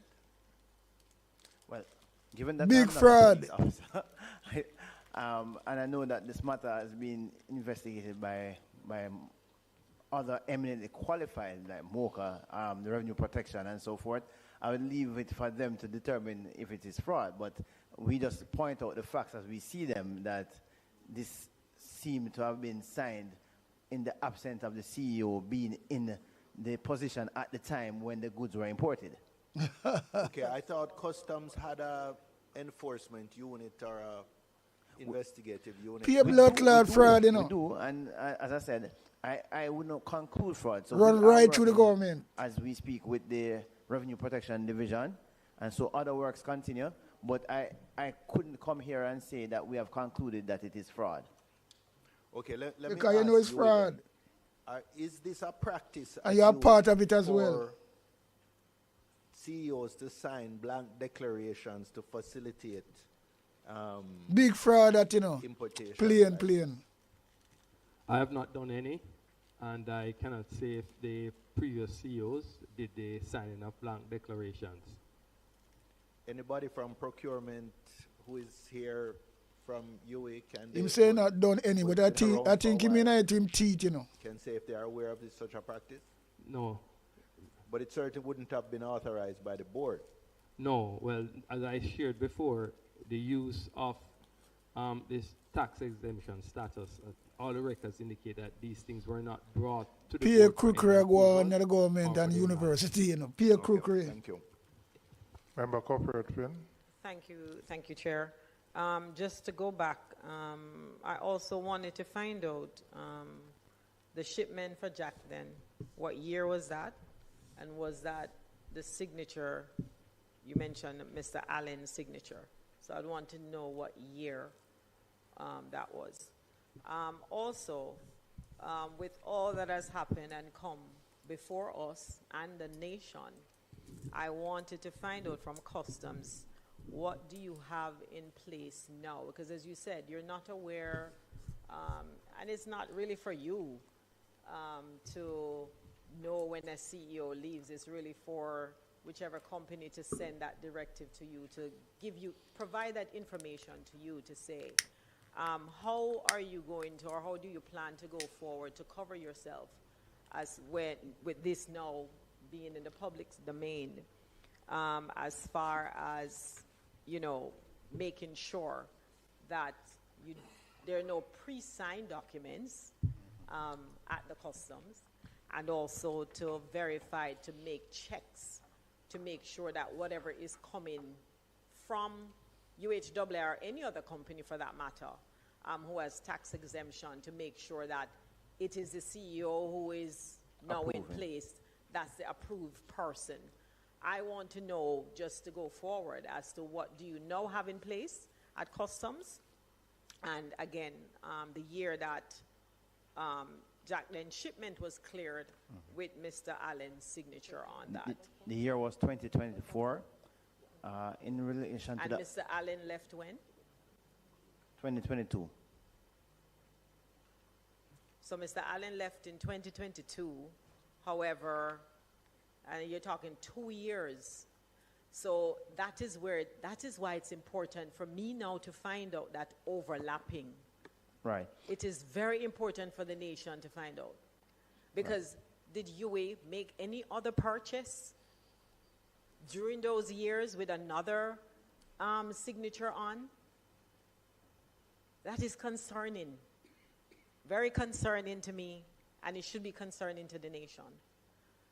Because if you're talking about 2022 and, you know, 2024 with other signatures there, I mean, this is very serious. And so if I would want to know, what do you have in place now at the customs, because we need to protect our board. We need to make sure that that is protected. Right. So in regards to UA, we are well aware as to whose signature to look for now. But beyond that, we are conducting a review because we want to move from the almost manual basis in which it is done, and to look at a more electronic system similar to what occurs with, for example, when you apply for a concession as a government worker and it comes through a system. So we want it to be more system-based, where when the hospital is sending something, it's actually coming through a system and it's being written off. That way, in terms of even for asset management and so forth, the Ministry of Health can know exactly that the hospital is buying these items. They can have a real-time listing of what is being cleared through customs, and so will the Ministry of Finance as well. So the recommendation that we are going to be making is that we're going to be looking to move towards an electronic interface, because we do have a SCUDA system which allow for electronic interface. We use it now for our licensing and permit regimes. We already use it with the Ministry of Health for various permits, and along with the Trade Board and other entities. And so we think that this is where we need to go.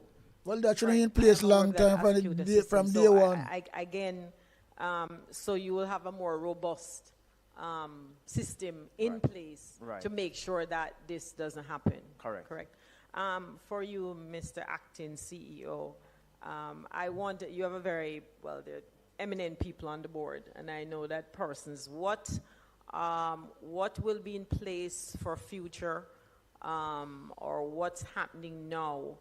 Because I know that not everything may come to the attention of the board, but what will be in place to make sure that these things, when it comes to pre-signed, to make your checks and balances, to balance out, to make sure nothing is going on in other places that, persons are doing things behind the board's back. What are you putting in place to ensure that this doesn't happen again? Okay, thank to you, Mr. Chair. The board, Mr. Patrick Hilton is the chair, and with the approval of the board, we are setting up a procurement oversight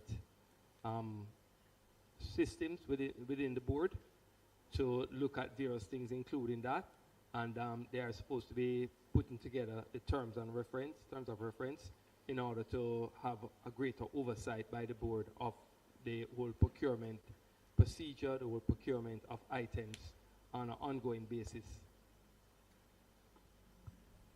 Okay, thank you, Chair. Just a question. Is the tax-exempt status allowed where a government entity, ministry, agency, or department is the importer, but it is procuring those items through the award of a contract to a private entity? Yeah, that we want to find out.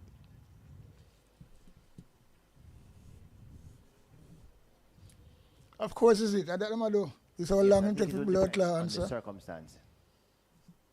So you could have an instance where you have one entity that is procuring for the government, and based on the nature of the tender might say, we need somebody to import this item for the ministry. And so it's different it's different against you selling an item. So if you're selling the item and you're importing it in your name to sell it to the government, then you ought not to be using the incentives of the government. But if it is that the government has recruited you to get an item on its behalf, it's a bit different. So it all depends on the circumstances. I don't understand what you're saying. What we don't really want is a situation whereby peer and answer story. One person bids, and they bid with the intention that I intend. Peer and answer story, my talk, The other person bid with the intention that I know I have to pay. Not a straight argument, not a straight answer. No way. Out. And then at the end of just the day, going around. One person take advantage of the fact that they don't pay the not taxes, answering a straight question charge the government positively. the same amount as somebody else who would have honestly. paid the tax No, they not do that. And the government end up being the net loser. Okay, thank you. Member Clark? Yo. And then Member Seawright. Thank you, Mr. Chairman. Through you to Customs. This shipment, Jack did it came in without a permit?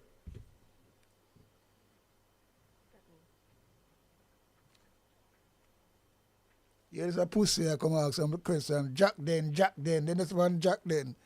That clear up already. The man answer him question. Pay back 10 million. Money that requires a permit, because not all shipments require permits.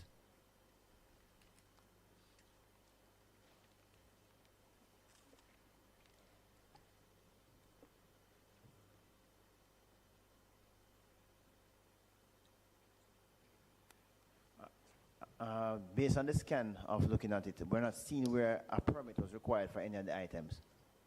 Okay then, thanks. Member Seawright? Yes, thank you, Chairman. To the Acting Director of Customs, just a quick question for the public's knowledge, because I've been getting some WhatsApps. Of course, the USWI has stated that the practice has been discontinued and corrective measures are in place, so that's good. But can you clarify to the committee the full scope of your audit, specifically, what are you going to focus on? Is it customs duty recovery, breaches of import procedures, misuse of tax exemptions, privileges, etc.? or is it just broader institutional compliance issues? What's the focus of that? No, well, we wouldn't be focusing on the institutional compliance level because that would be more for their internal audit, and the Auditor General has already done that and continue to do that. We will be focusing on revenue recovery to see whether or not there has been any misuse of the benefits that have been accorded. The Auditor General did highlight 4, and so we have moved to deal with those 4 at the front end, and we are going to be doing work to see if there is more beyond the 4 and to see how best we recover the revenue. We would have assessed for the first one, for Jatden.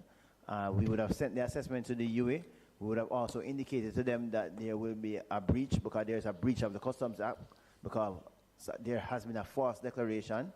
And so we will be moving in that regard to recover what has been lost from the government of Jamaica. And just for the interest of the public, I mean, how long will this audit process go for? The broader audit? Yeah. The broader audit should be wrapped up within the financial year. As I indicated earlier, it will start within a month, and we have 4 teams that are dedicated to it. So it will wrap up maybe before the end of March next year? Yes. Okay. And then another one for you.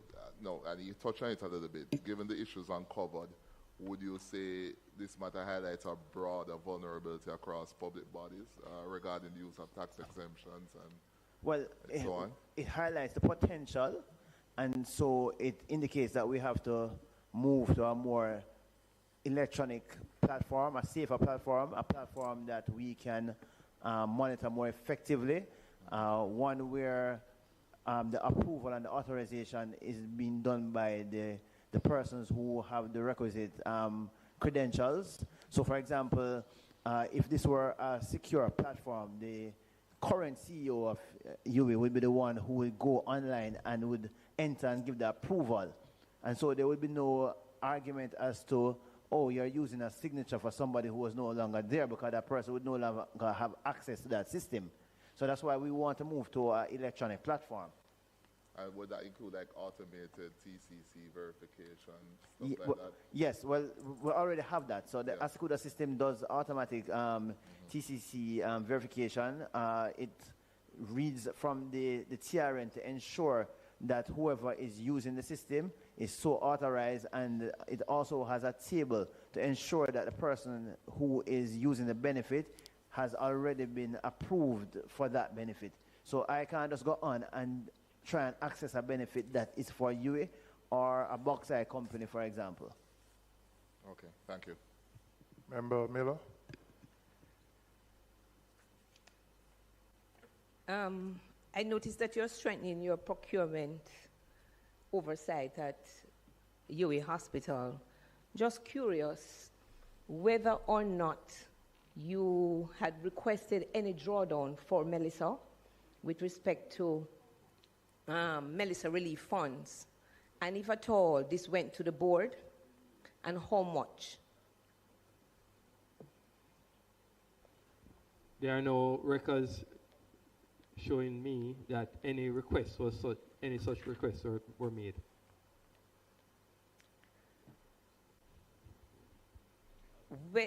So you're saying that no request was made to the board? Watch them behind a whisper. Pure blood clot, tingling, you know. A request from the board for that. Yo. Mr. Chairman, it's interesting that the CEO would say that, as I was made aware that there was a request sometime in November for Melissa relief funds, Mr. Chair. So I'll allow the CEO to probably do his checks. Again, that brings to light the oversight of UHWI. Well, I think the CEO it would have predated his incumbency at the time, but if you can do the research and come back to us on that. I will do that, Mr. Chair. Julian, what I've been saying, I'm very soft on this fucking thing. And if you could also get the figure. You know what I mean? How much was spent? How much was spent and who You're did too soft on them. That audit to see what damage UHWI received to warrant the request and whether or not the board approved that request.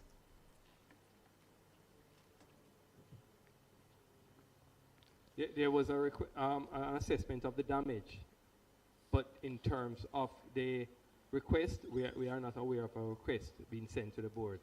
But we will Do you know how much the assessment was? And who did the assessment? I'll get that figure. By the way, Mr. Chair, you will see from even our response with respect to the flooding, that the one that took place under Melissa, that was actually the At the same thing, the people can come back with them. The first session are the same thing. Ask them some question and they will get that. They will get that. And them come back now for the second session and the same thing them depend again. You know, see this blood clot people take Jamaica people for idiot. And them also take the opposition them for idiot too, because them too soft on the things them. Because Julian Ramos give him the benefit of the doubt. And I thought, well, because him not too long coming in the job, he might not know. Why, me not understand this, you know. If it was the other side and GLP in that fucking position, you know, them no hammer them. And that me can't understand. He might let off this brother here upon the hook. Just like that. Well, not him upon the hook, off the hook. By a rascal defending about him just in a too long career with the job as chairman. Who cares? He's supposed to know. Because that him come with the last time, you know, the first session him come, him always have no answer, him have to come back to you upon that. So that I'm going to use this, keep on using the same strategy and outplay the blood clot opposition and the country as well. Why them a rascal thief, you know, them blood clot. Because the whole of them unite together, you know. Because all of them people is Andrew appointed people them. So they know what them do. So they must cover for them one another. Because the main person of this is Christopher Tufton. And you see, him shouldn't be there answering the question. And him fucking, them rig it in a way where, them, if you're a man sharp, then get away with it scotch-free. Because the opposition is very too lenient and soft when questioning it. Well, not even every one of them. You know, we have to talk about the chair himself, Julian Robinson. Yeah, man. Him or the man. Him too soft and IT type on this. He's supposed to be a rockweiler. That's all me can say. Because you can't say a lie blatantly in them people are telling you. Them a shuffle and buffle and a whisper. Because them a get something either upon blood clot, the internet, somebody are posting to them, and somebody are whisper and tell them what to say. All them things can't be right. You could never do this a blood clot England committee. No. They must have the fucking figures there ready to answer. But each time, we'll come back. We don't have the answer right at the moment. Cannot give you that, but we'll come back to that. I same blood clot in them bring up on the first session, you know. Me tell you this blood clot fucking idiot, you know. Because when the opposition really fire upon all cylinder, you wanna let off GLP off the hook and the corruption. Look much blood clot billion university war in a tax. That alone ring a big bell, you know. And not a labor right bell. Although that them alone. Because them use the bell for blood clot trick people. Repairs was actually done by a maintenance contract that we have with a third party. It was done because while the impact was severe, the work was actually a minor work. It was like the felt had lifted and the person was able to put whatever under it and seal it back. So it wasn't a major work, but it had a serious, very serious impact on the storage. Just to clarify, you said it was it was severe damage. But it created, the impact was severe, but the work itself to deal with it was a minor repair. That would amount to about 1 billion? No. Okay. Just verifying. We gave it in the response.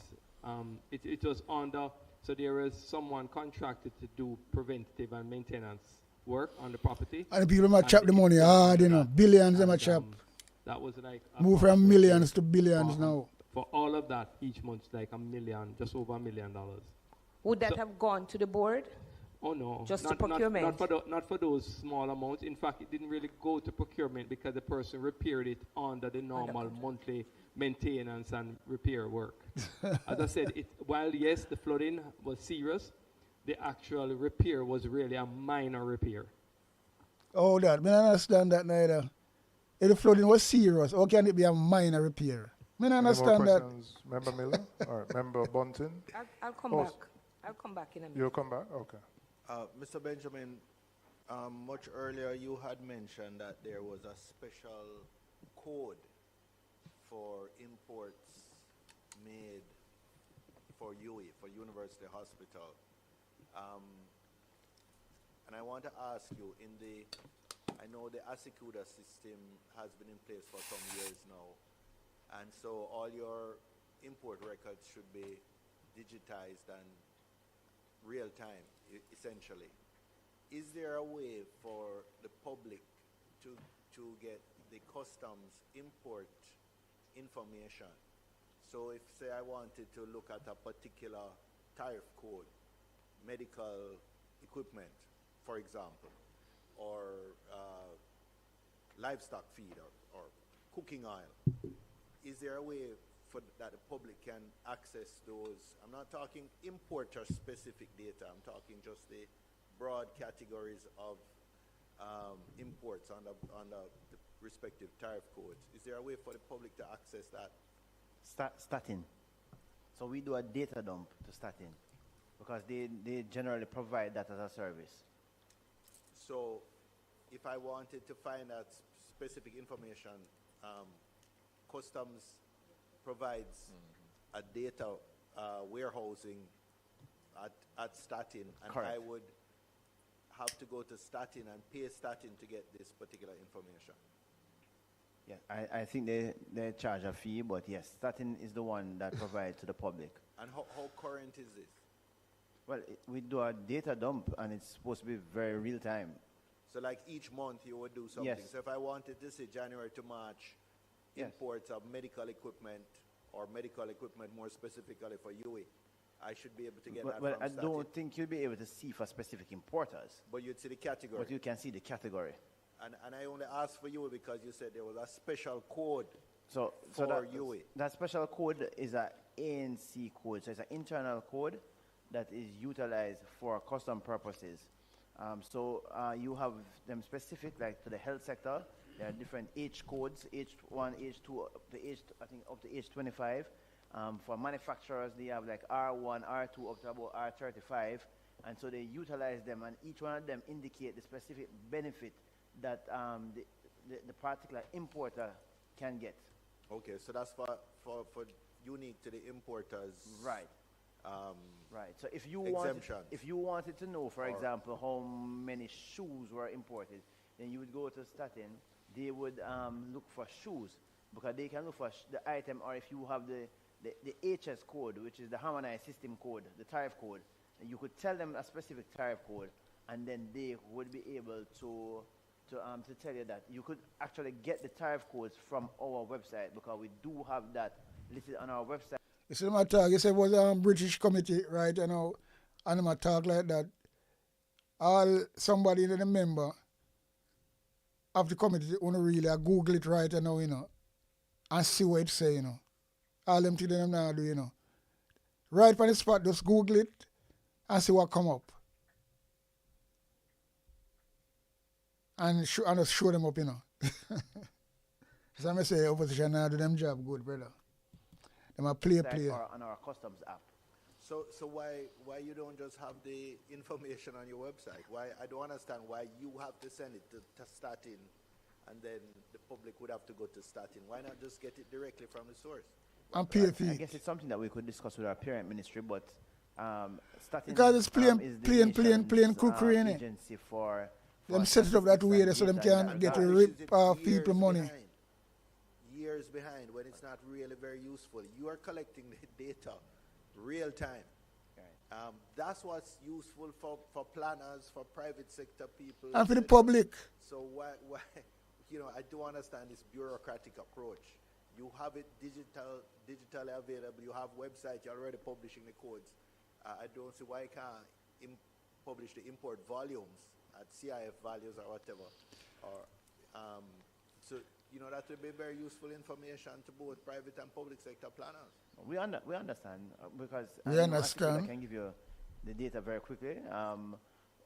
You would have seen how quickly we were able to give you the 10 years of data that you requested for UA, because we do have it.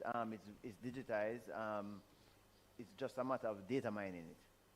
So we can data mine to specific things. We can data mine to commodities. We can data mine to commodities from specific regions, from specific importers, from specific industries. The system is really a very, very, very good system. It is, and I'm impressed with the capacity of the system. I'm just saying, if it has that capacity, why not make it available to the country? I mean, it will be very useful information for all types of planning, not just government planners, private sector, people doing market assessments. Remember, customs, we are civil servants. We serve, and we serve according to rules that are laid out for us. Just a quick question. Are you on the audits that you're about to start? Are you collaborating with TAJ in the particular exercise? Well, you're doing a number of things, and not just the specific 3 companies. Right. So we work with TAJ on various audits. We do have an MOU with them. We have not sat down to speak specifically about this, but we do work with them especially when we're doing large and complex cases. Okay. Well, Member Seaver. Well, as a follow-on then to the chairman's question, before this Auditor General audit of the UHWI, had this or similar cases involving third parties benefiting from a public institution's tax-exempt status ever been flagged by customs as a matter of concern? I'm just curious. Not to my knowledge, but I mean, we've had misuse whereby the beneficiary would have brought in items that we felt upon audit was contrary to what the intent of the legislation was, to give them that benefit, and we would have assessed them and recovered sums. Okay, thank you. Member Miller? I know the Auditor General is doing a separate Melissa audit, but I'm going to read a document for the persons at UHWI and ask you if you're aware. And this is related to procurement for I will soon. Damages related repairs and replacement costs, Hurricane Melissa. Hurricane Melissa caused widespread infrastructural damage across UHWI clinical, administrative, and support facilities. The storm compromised structural safety, interrupted operations, and rendered overall critical areas non-functional. Immediate repairs and replacement are required to restore full service delivery and ensure patient and staff safety. The total estimated cost of repairs and replacement is $913.8 million. Was this presented to the board? Are you aware of this document? I have no record to say it came to the board, but I will investigate and let you know. Please do, because I'm aware that I was made aware that this document was a document sent to the board and acknowledged. He will do the relevant investigation.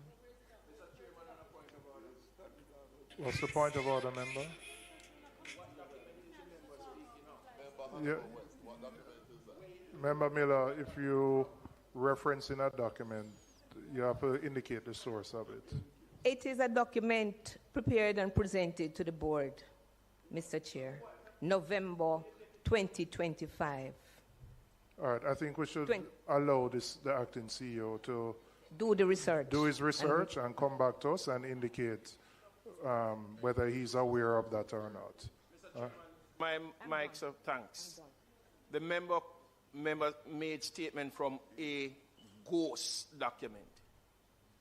Can the member say which document, so that if she's asking the CEO to go in search, he knows exactly what he's going there to search for? It was a document submitted to the board November 2025. Is there a title to the document?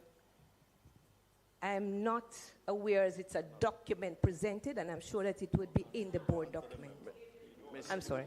It's a document presented to the board November 2025. Mr. Chairman, I observe the member reading from a script on a telephone. It means that whosoever sent it to her or the research that she would have done would have stated a title. I'm not trying to show you, see the attitude of the JLP them, when they're ready to bark, them bark, you know. They're not dealing with them flood lad IT type, you know. But as I said, the PMP them is like, them ask question and everything and say, okay, and it's soft. All them can blood clot, read over the people like this. Can you see the bulldog when I say boy and attitude? Eri, you see him come, and you him raising voice and getting really arrogant. PMP them now follow them thing there, you know. Them a bark with them teeth sharp like an axe. And the PMP them ask question like some like a mongrel dog. Yeah, man. Everything was soft and for them side. And when them people attack, you know, they're more aggressive. You have to fight fire with fire. And that's why sometimes I look on them things and I say, boy, that's boring, you know. That's why I like to play them for really dissect it and just talk what me see. And that's all it is.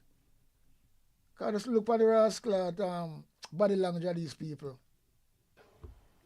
Clearly, Mr. Chairman, something is not right. Tell us, let us know exactly where you get it from. It's not only the CEO who wants to do research. I would like to research the document just the same. Mr. Chairman, the CEO is the representative here. No, Mr. The acting Chairman. CEO is the representative here, and he has taken the responsibility to do the research. To do the research, Mr. Chair. He has taken responsibility to do the research.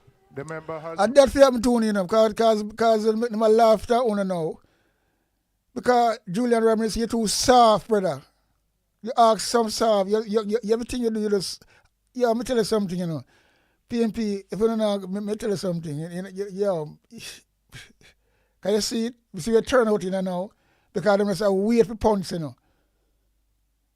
So the chairman there laugh like a blood clot. Him see, it's in a film benefit, you know. So I laugh at the blood clot PMP them. Only two blood clots soft, and that's all it is. By questioning. Everything you know, say, well, it's okay. This brother Julian Ramirez, I tell you, say, I watch him for another day, and I say, Juliet Cockburn shut him down another day. Mr. Juliet Wallace shut him down another day, and him now said nothing, you know, it's quiet like a, yo. Fuck's sake.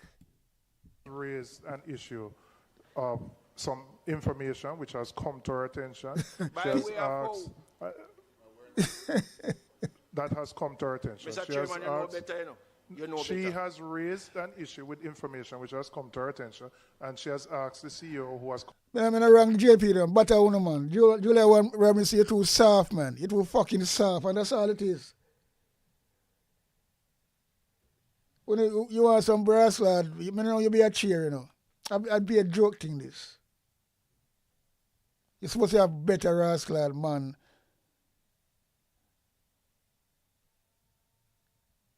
Yo, let me tell you something, Siobhan. You look at this now, coming to the end, and then wait till the end and them start to come and tap on them voice and change the whole thing completely. Them couldn't make it be a normal debate and make it end like that. Because this is the JLP, that's how them work. Them just dead there, for attack, for get some points. over the PMP. And them can't fucking see it. Them do it over and over. They come and them bullies him.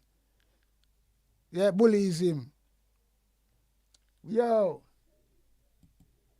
Committed to doing the research and come back to us and confirm So what the CEO is going to look for? whether what has been said is so or not. What is so? it that he's going to look for? Right? Okay. Okay. I don't know that we can go She can't further just with the pass it matter. to the CEO. The We as acting members need to CEO know. said he'll do his research and come back and report whether it is so or not. If it is not, so it's not. If it is, it is. No, All right? Mr. Chairman. Mr. What? Chairman, you're not leading. Imagine that. Look at this. Just permit me.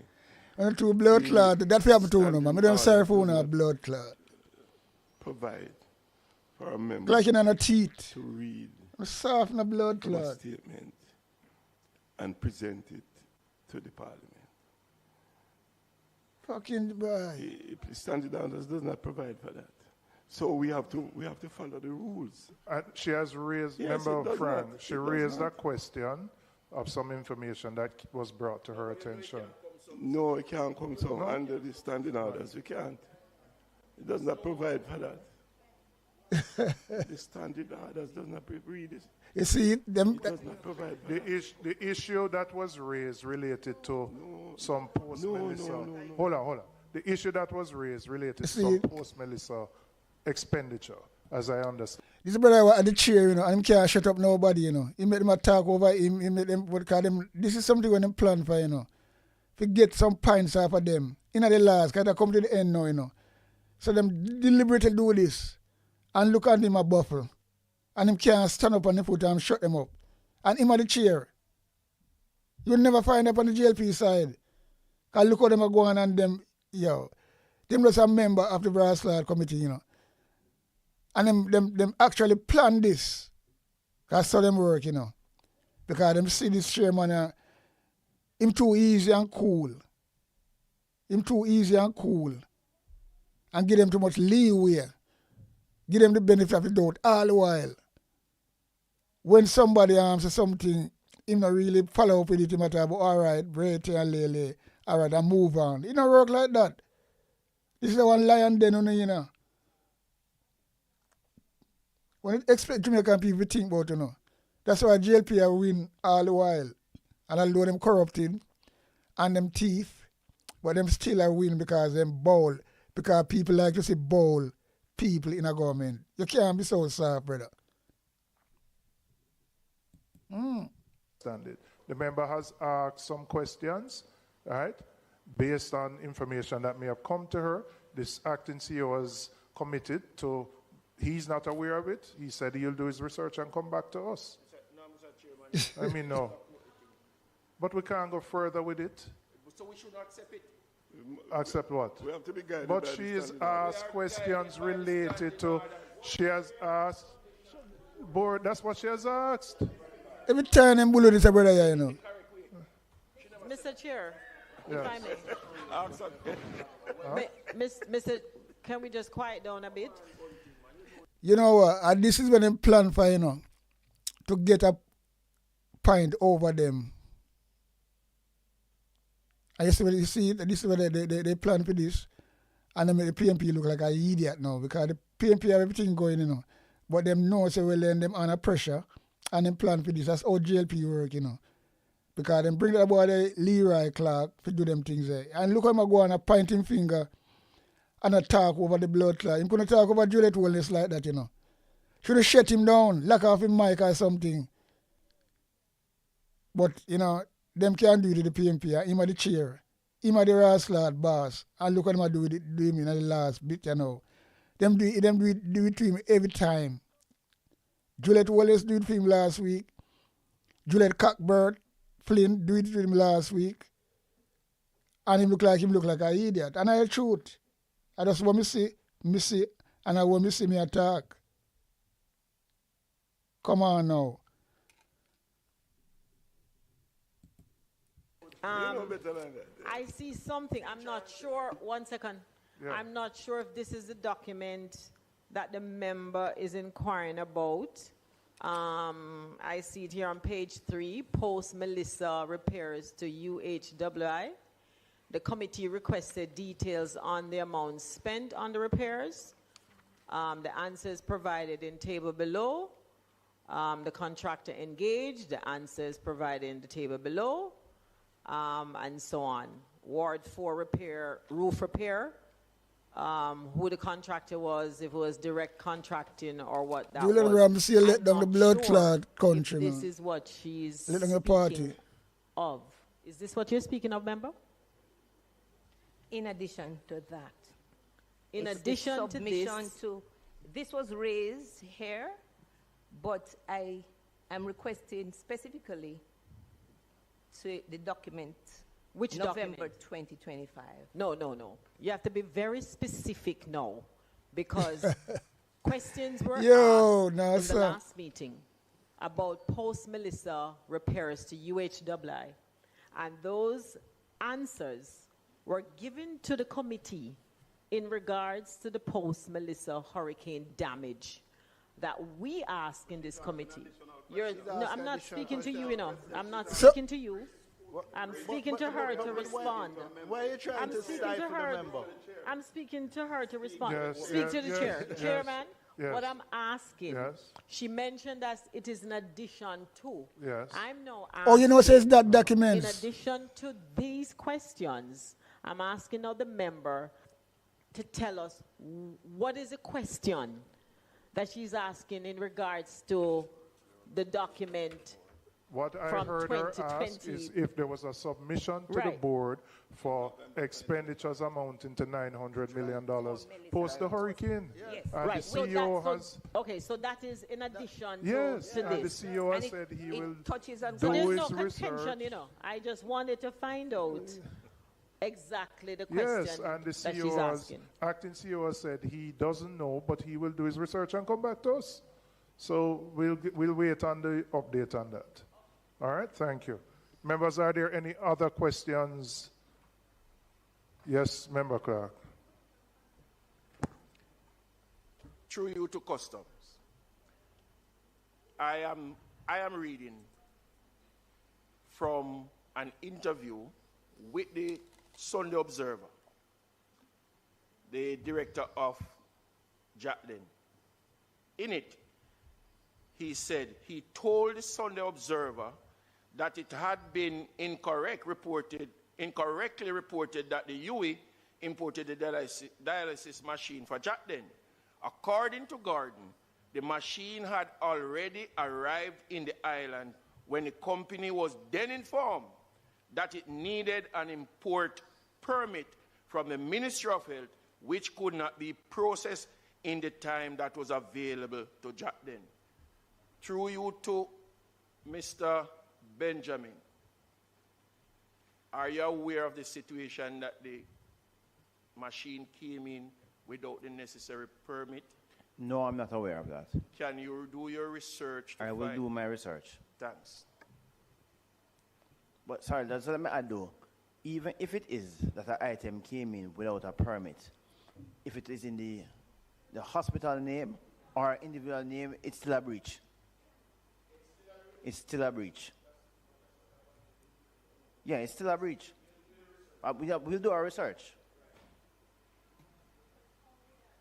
All right, members, are there any other questions? I think there's a 12:30 committee meeting here. We have to wrap up. I want to get the answer, Mr. Chairman, because then there are going to be follow-up questions to the situation of a breach. So we'll wait until that Yeah, he comes. said he would do his research and come back to us.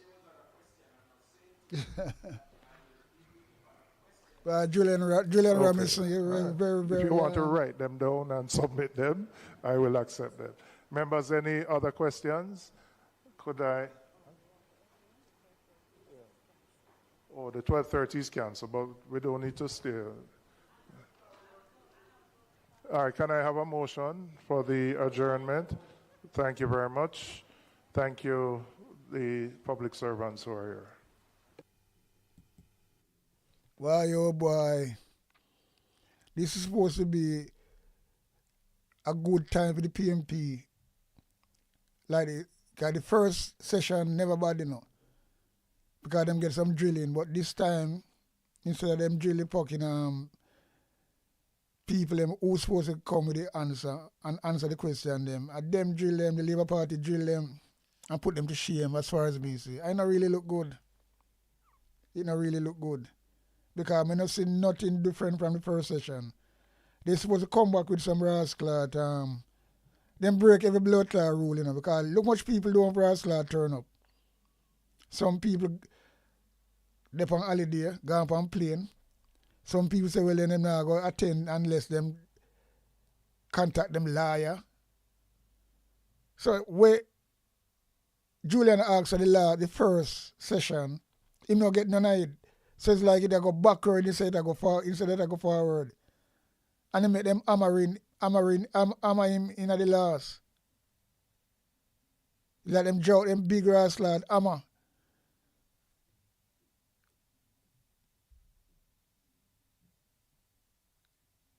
But I don't know how to feel, you know. Because how me feel as a supporter for the PMP, and a lot of people, this is fucking, it's a disgrace still, you know. I tell you that, you know. Because you can't be a chair and that's why you have to give Juliet Wellness it, you know. How she stand up, you know. Although she do rascal thing when I really right sometime, but boy, she stand up as a person who is responsible. You can't make people talk over you that you know get no hard, you know, no harder. You're too soft, brother. That I work on this politics time, you know. You're too soft. Anyway, boy, I mean, I know, you know, this, them things that's blood clot get you really angry and cross, you know. Fucking angry and cross. Anyway, people, can't but a blood clot up on this. I'm out. A big sound up here, big tune. Ja holy Emmanuel, I woy. Ja Gideon, I'm a Gideon. The Gideon, I'm a Gideon. The Gideon, I'm a Gideon. Well, Gideon go busting out them head again. So much oppression, poor people face right now. Them crying out for freedom. Them crying out for free speech. Then said them want to stand up like them black liberators, like Malcolm X and Martin Luther. And the ancient monarchy will come pave the way, sir. Free up black people from it, tear down them fence, yeah. Gideon, I'm a Gideon. The Gideon, I'm a Gideon. The Gideon, I'm a Gideon. Well, the Gideon go busting out them head. I listen, I the power of the Trinity. Give us the teaching of His Majesty. And we know war, no devil philosophy. Not until level for man's skin is abnormal, significant well to the color of his eye. Remember all the war done in 1935. This is Sticky Stucky Sweet TV with Keith Gargan. Good, healthy food with the X Factor. So give it a like, share, subscribe, and touch up that notification bell. And that is it. Look at that. On Sticky Stucky TV. If your finger is not sticky, subscribe. But if your finger sticky, do not subscribe on Sticky Stucky TV. Big up yourself, Keith Gargan. Straight.